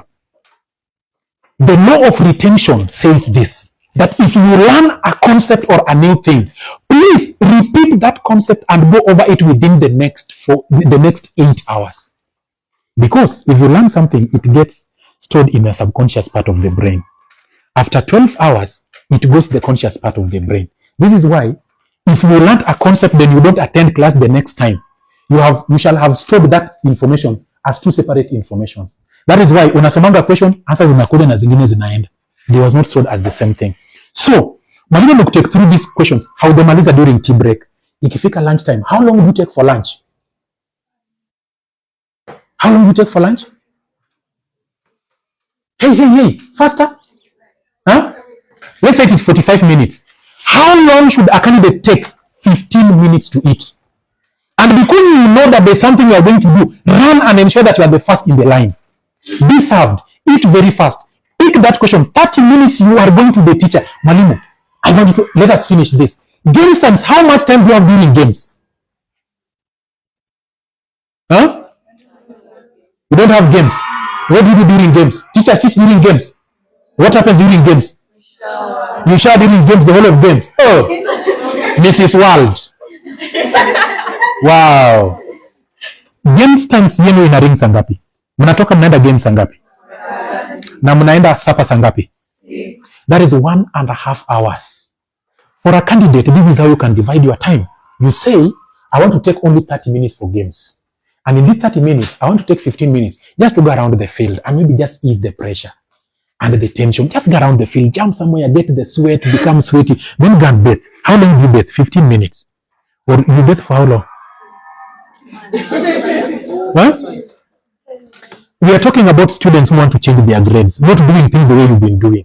Run to the bathroom, take 15 minutes. Kwani ni nini unaosha? Ni nini unaosha? 15 minutes. 1 hour. Tafuta mwalimu. Target yako ni kwamba before I go to sleep today, under properties of a circle nitakuwa nimefanya nini? Nimemaliza. So mwalimu amekutake through these questions. Let me tell you the advantage of going to consult teachers at this time. I'm speaking as a teacher. Madam is here, she will bear me witness. There are some revision materials that teachers have that they don't come with to class. Because time in class is only 40 minutes sometimes. So anaweza kuja na hii paper tu. Because ina nataka kureverse ni mock. Lakini kuna kama mock kingine alitumia kwa simu ako nayo. Anamepanganga venye ataleta class lakini bado hakuna time. So umeenda kwake ukaenda kumwambia mwalimu amekupitisha. And then you know the good thing is when you consult with the teacher, mwalimu ataanza kuambia, sasa si umeelewa hii angle properties of a circle? Yes. Now I want you to go and attempt this. Now that is where you get it. Sasa hapo ndo to player huwa inaingilia. Now I want you to attempt this. Sometimes it can be a paper, sometimes it can be a book that nobody has in class. Maybe every time I go out, I buy some very special books for myself, especially for the English. And the people I give those books are people who come to consult me. So nasikia, wale kuja kuni consult, nikampatia kitabu. Na huwa napeana instruction. That book is not meant for every idiot. So once you have that book, it is only meant for people who are serious and they want to know what they do. So don't give anybody that book. That book is yours. Once you are done, you return it. Unaenda kumuomba, hey, nilikuwa nina book nyingine, hebu nisaidie. Sikupi. Ni nani alikupatia? Mr. Kwata. So, we've been suspecting this thing anyway for the longest time. So it is true. Yes, it is true. Go and have a transformer.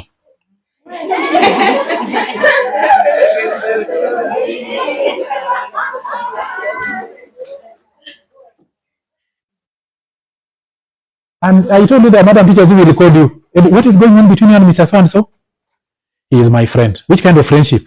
How many types of friends do you know? You know, when you ask teachers those kind of questions, they say, so you want to be rude? You're not rude, you're just being candid. You've asked me, what is Mr. So to me? I've told you he's my friend and he's my teacher. What is so difficult about that? At which kind of a friend? Which one do you know?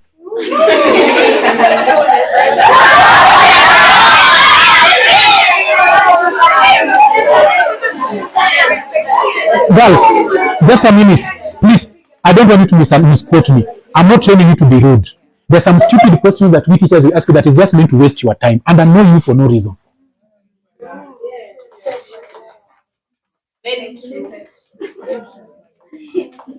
Are you together? Yes.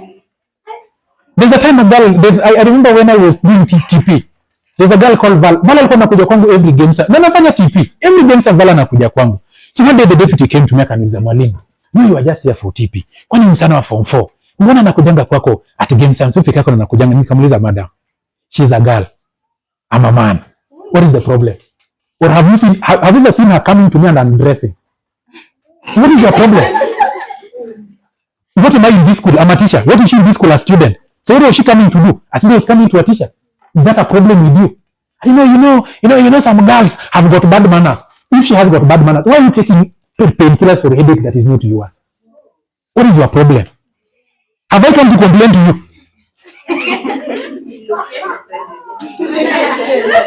This is the time to focus. And let me tell you, there's some politicians in this country, people don't like them, but there are small things I like about them. One of them being our president. People don't like so many, personally I don't like so many things about him, but there's one thing I like about him. That guy, when he wants something, he will get it. If he's on his way, he clears you. This is not the time somebody is going to heartbreak you with stupid stories. And the way I saw you standing with Malimo, you feel for 30 minutes, there's something going on between you. Yes, madam, there is something going between us. Deal with it. I'm talking to the principal. What did the principal tell the principal? I went to consult the chemistry teacher. Madam said that I was standing in a way that does not please God. So I should explain. What is that to explain that I went to consult the teacher? If the teacher was seducing me, I have not complained. Nothing will disturb you now.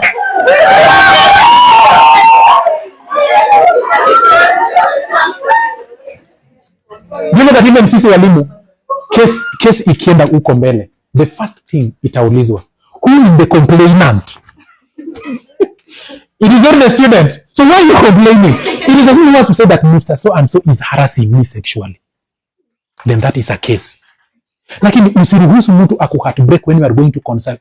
Dear friends, do not give your teachers time right now. Ikishaisha, unaona sasa ile usiku, ile night preps. Now this is what you do. Now look for past papers. Ama questions zenye unajua ziko na answers. Rudia hii topic. Fanya hizo question una mark. If you do 10 questions and you get 6 out of them right, hiyo topic umeelewa. Uko sawa. Put them down. Ukiona imebaki 20 days to KCSE, now start doing what we call stock taking. Go to mathematics. Topics ngapi umetoa hapo ukapeleka huku, umetoa hapo ukapeleka huku. If you realize that now you have got 60 topics, hapa uko na 45. Hapa uko na 10. Ama 10, uko na 5. How do you have 45 out of 60 topics? What is 45 out of 60 converted into percentage? And then you tell me you can get B plus in mathematics. It doesn't work that way. Haya, imebaki 10 days to KCSE. Zimetoka 10, zimebaki 5. Huku zimekuwa 50. Huku zimebaki 3. Huku zimekuwa 52. Hizi 3 ni zile topics. Hata usome kama uko uchi, usome kama kichwa iko juu na kichwa iko chini na mguu iko juu, usome kama uko juu ya mti, usome Jumapili juu ya kanisa, ufundishwe na Yesu, hautaelewa. Tafadhali accept that these topics zimekuelewa and now pray to God. Sasa zingine just tell God, "Haki God, mimi naomba tu. I have mastered the love. Please hizi vitu zisikuje kwa mtihani." The good thing is utaenda kwa mtihani utapata 8 questions in section 2. And then I was very lucky in KCSE. The 3 topics that were giving me hell, when they came in paper 1, One question came from me, it was only 4 marks in section A. I could not go beyond method. I remember the rule is that don't leave a blank space. Are you getting that? So I could not leave a blank space. Now, what followed is this. In paper 2 questions came from here. 10 marks each. But the other remaining 6 zilikuja hapa. Unafanya hesabu mpaka unaambia mwalimu chagua yenye unataka. Choose the one you want and mark. So unasema answer only 5. You answer all the 6. Then you choose the one you want. No, you don't write, man. You don't write. That is the confidence. And you know how your confidence is going to be built towards the exams. The more this line is increasing, the more your confidence increases. Do this to chemistry, do this to biology, do this to agriculture. Now, history, CRE, tafadhali, geography. I think geography is a bit scientific. Let me go to history and CRE. Usiwahi fanya mistake. And sasa, kesho mko na history paper. Umebeba volume 1. Hiyo ni form 1 notes. Form 2 and form 3, volume 2. Form 3 and form 4, volume 3. You have carried your copy of books. You are an idiot. You are going to fail that exam. I'm telling you, you are a successful idiot. Let me tell you the funny reality about history and CRE. Nani hapa CRE ama history ni booster subject yake? And please be careful when you are carrying up your hand. History na your booster. CRE na your booster. Okay, for last exam the part of what people CRE. History. Let me laugh at you. Listen. What is the definition of a booster subject? A booster subject has got the following 2 characteristics. Characteristic number 1, nobody is allowed to defeat me in that subject. That's the first characteristic of a booster subject. Number 2, I should not get anything less than an A- in that subject. Sasa ukishapata booster 50. Ile ingine utapata ngapi? Now listen to me. I want you to try this before I leave, and if you don't find it to be true, please call me a liar. I'm leaving this place at 3. Before I leave, I want you to call me a liar. I'm seeing files here that I've got papers. I want you to pick 5 paper 1s for history. 5 paper 1s of history. Another person can pick 5 paper 2s of history. Another person can pick 5 paper 1s of CRE. Another one 5 paper 2s of CRE. Now do this. You will notice a trend. In the first paper you pick, a question comes in section A for 1 marks. That question in another paper is in section C for 10 marks. You're getting that? So this is how you study CRE. You study history and CRE. There's what we call repetition. So you pick the first paper, question 1. State 2 functions of the council of, 2 functions of the enduring Cheke among the Ameru. Was it Ameru or which people? Yeah. Huh? The Ameru people, right? 2 functions of the Ameru people. Which topic is that thing coming from? The people of Kenya, 19th century. I think it's some topic in Form 1, right? Now, this is what you do. You go and read the Ameru. Everybody read all that topic. You are only reading it to get 2 marks. 2 marks. Functions of the enduring Cheke, but you are reading the whole topic. Now, this is what will happen to you. After you've answered this, pick the next question paper. Is there any question that is dealing with this? Now, this time round, you've been told that the function, the economic activity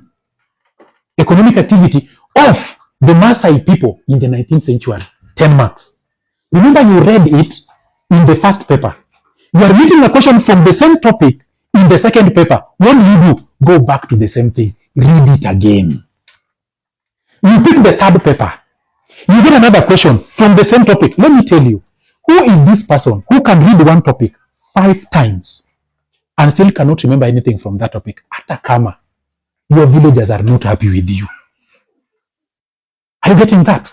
Your topic ukishaelewa unasema kwamba hii topic ya history hii nimelalisha chini. You pick the next question kwa paper. Functions of importance of the domestication of dogs. I don't know. There are those kind of things in history. effects of early agriculture in Mesopotamia. You read everything. You go to the next paper, you find it. Ladies and I almost said and gentlemen. Ladies, let me tell you. History and theory revise using past papers. If you are going to read your notes, you go sleep. Oh. You go sleep. Najipata unasoma notes zako hapo unasoma notes, najipata hauko tena. Umepotea.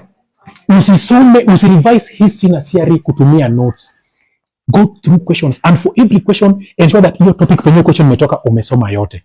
Ukienda kwa the next question, kama kuna question nyingine imetoka kwa hiyo topic, soma hiyo topic tena. It is the more you repeat things from that topic, the more you retain them. Are you together? And for every topic you have gone through repeatedly, you jot it down or you write it down. When exams come, the only thing you do, you take stock of what you have not done. Madam, what do we do? I've already passed time. I've not finished what I'm doing. For me, I think this is why I came. So what do we do? Please advise. 104. Give me 26 minutes. 1:30. Who is them? The parents. You know, this is the class that has been performing least. So let them give us a break. Thank you. Aya. Have you mastered this art? Have you mastered this art? Now, let's go to, for example, English. English now, those are subjects I call supplementary subjects. Why do I call them supplementary? English, I can decide to say this. Okay, you know what I think maybe because I had even worked for my girls. Around the class, I'd put summaries of all the 36 functional skills or functional writing items, the 36 of them. So the charge was, ukikuja every day, siku ya kwanza, una cram letters. Day ya pili, packing list and shopping list. Day ya tatu, condolence note, thank you note, and ile ingine ni gani? Congratulatory note. Day 4, ukimaliza tena unaanza hivyo hivyo. You say, kila siku, nimebaki na 44 days, every day lazima ni master one functional skill. Every day, one functional skill. So, hiyo unafanyanga hata kama, the last thing kama unaenda kulala. Una master hivyo. So, if you can be able to do this across all your subjects, your work plan is going to be very consistent. Ikifika, the following week, unabadilisha work plan yako. What you are going to do on Monday, Tuesday, Wednesday, I want you to dedicate one full day for one subject. Stop this thing of saying 7 to 8 mathematics, 8 to 9 English, 9 to 10 biology. How does that work? But umemaliza tu mathematics ukasukuma huko, unachukua subject ingine. It doesn't work that way. Will you stop that wapi?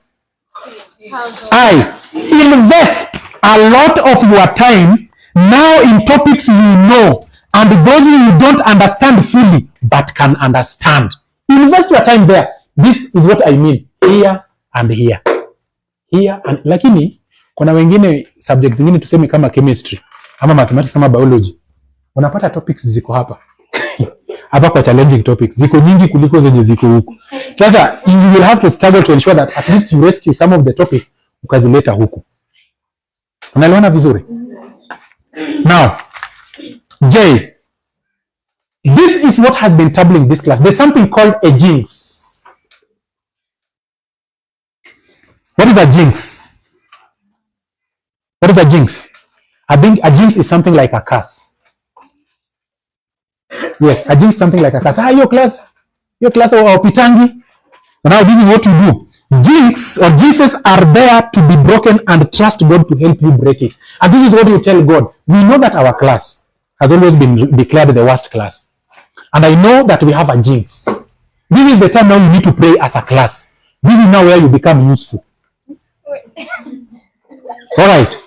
Yes, lead your class and say that it cannot be that we are being called that the class that fails. God, we want you to enable us to break this jinx. Unaona vizuri? We cannot be walking around the school with a tag of failures. Sometimes, you know, I would always take time and ask my girls, how many biological organs the girls in that class that beat you have? And they will look, they say, kama ni ma, wako nayo.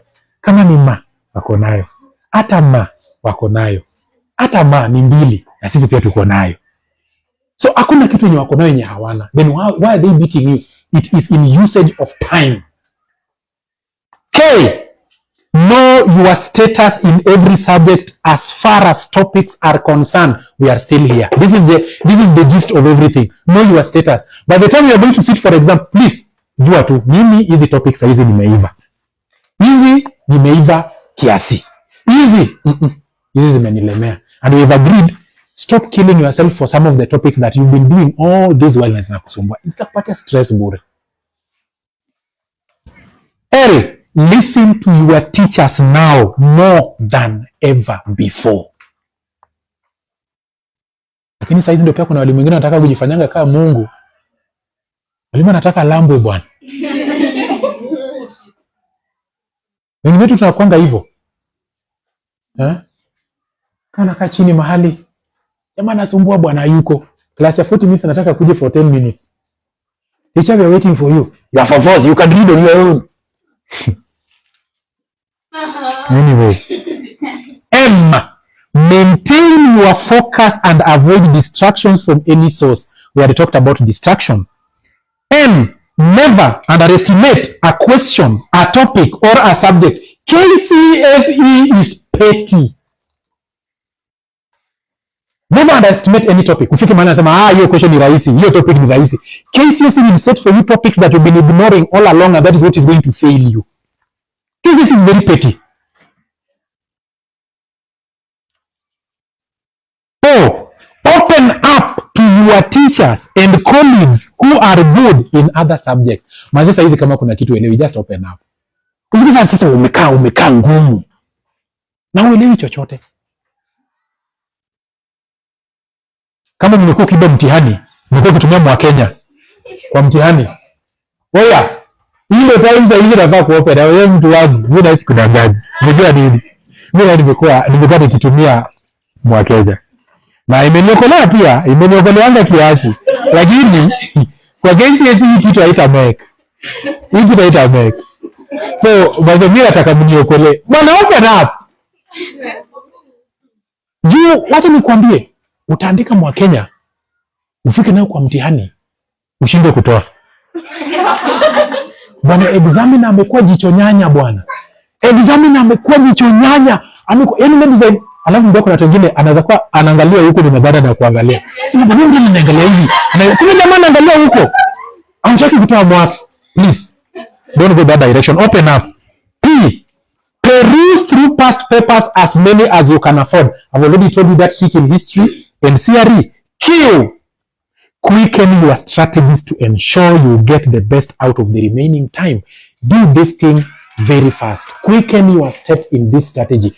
Sizing every opportunity you get, you are supposed to be using it for the betterment of your grades. R. Read your notes extensively. Na unajua hapa kwa notes kuna issue. Unakumbuka mwalimu wa CRE ama hata wa chemistry ama hata wa biology akifunza class, umekaa pale penye umekaa mchana tu peupe kama hii, alafu unaanza kuandika and then hapa kuandika usingizi na kuja unakuwa mchinese, unaanza kuandika na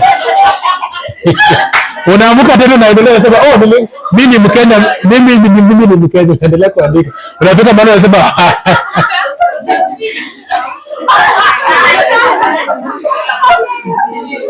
do you remember those times when the lesson is over, you look at what you got to say? You are writing a collection of signatures.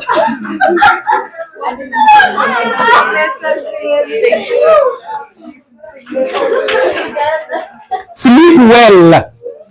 Sleep well, please. Sleep well, especially immediately before and during exams. Cheki. Hebu niza huyu best yako. Ulipiga story kila usiku. Nataki kulala. Ulimezanga redio ama ulimeza memory card wewe? Wewe shida yako ni nini? Jana naongea through. Oya. Mpaka saa zingine unataka kulala, but you see now you have to give your friend immoral support. Even though she's talking. Kuna moral support na kuna immoral support. So your friend is there talking. Yeye anasema please just tell your friend, mazemi nataka kudoze. Wewe toka hapo, ende ulale. Ndio. T. Take your teachers as your closest partners at this time, irrespective of whatever anybody says. Do you know, hata kwa staff room sisi walimu watu natakana. Silence. Sijui kama ni Kiswahili sanifu. Do you know kwa staff room, let me tell you, where I left, the staff room I left last time, I stepped in that school the first day. And this is a lady, we are teaching with the same subject. So we are the members of the same department. I didn't know people can get obsessed about others that much.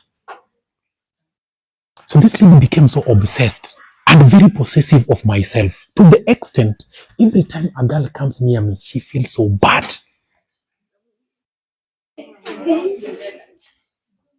And then you know, by God's grace, kuna wasichana wengine ambao Mungu amewabariki tu. God has been faithful to them. God was faithful when God was creating them. So you know that you know. Are we together? Yeah. So as the girl comes and kazi yako ni kuja tu kwa sababu umebeba unataka kuonyesha mali, kwa sababu yeye zake absent without apology.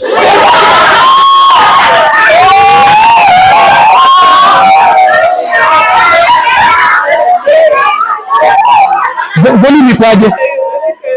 Are you getting me? So unafika mahali unaenda kwa department unataka consult, kila mwalimu anakuangalia. You think that maybe you are smelling, you are not smelling. Instead of this fella looking at you as a student, anaona wewe ni competitor.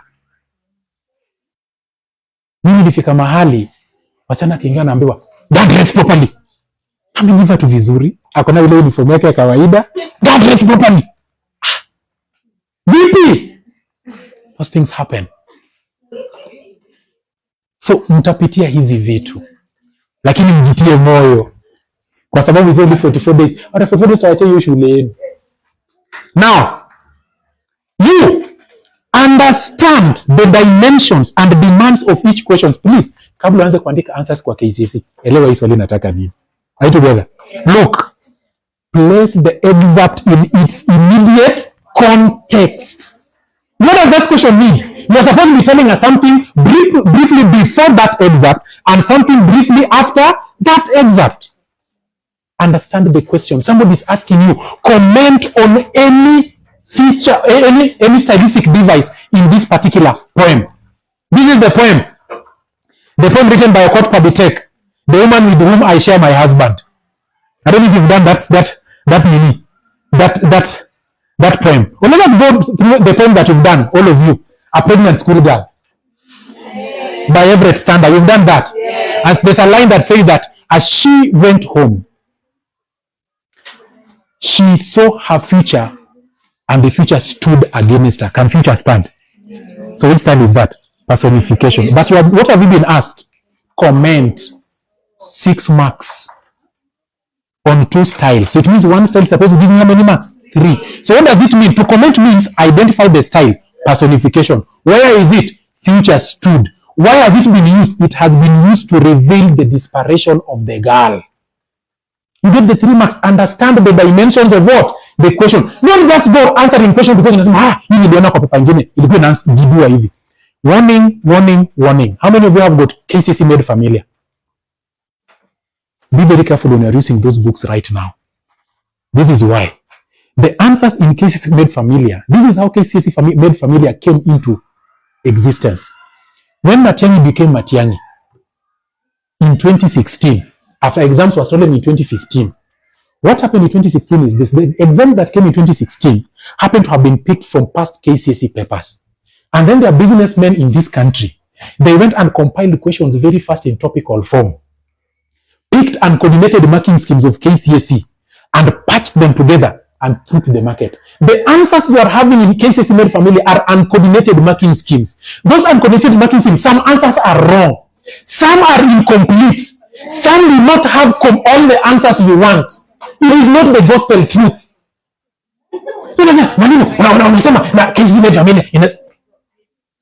His made family nasema hii. Those answers are incomplete, and if you are going to rely on them, they are going to mislead you. Do you know that before we mark your papers, KCSE, we coordinate those marking scheme for 2 weeks, for 2 days, coordinating a marking scheme. Alafu unapewa uncoordinated marking scheme, then you stick to it. Don't go that direction, please. I've warned you. V, verify information before consuming it. Information inatoka tu kwa shule. Oya.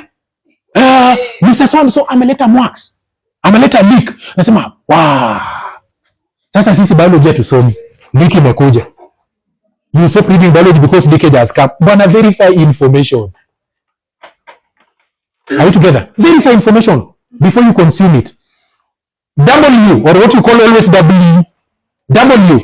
Write down your points before arranging them in order of strength. That one I've already told you. I'm not talking about X. I'll be talking about X when I'll be talking to your parents.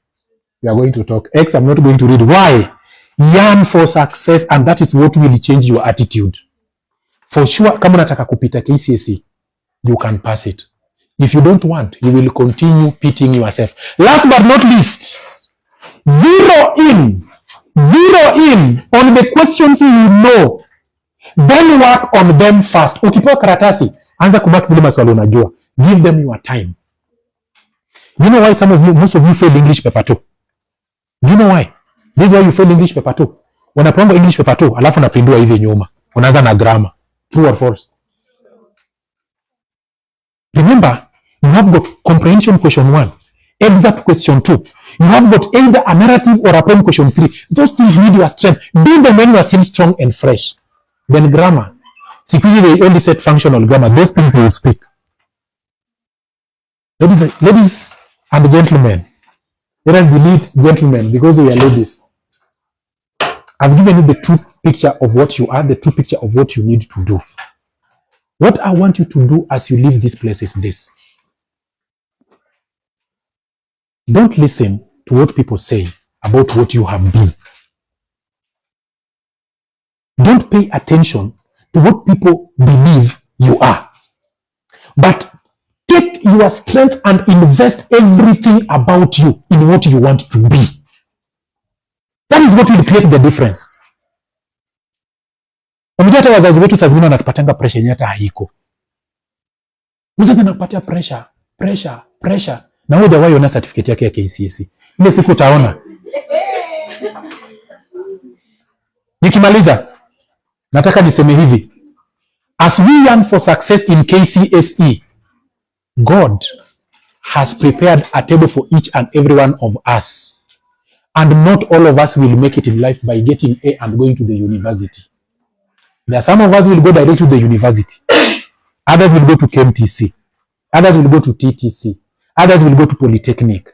By the end of the day, what matters is where your dream is going to be fulfilled. Stop hanging yourself because of somebody's dreams. Cut your coat according to your skin color. Nimemaliza.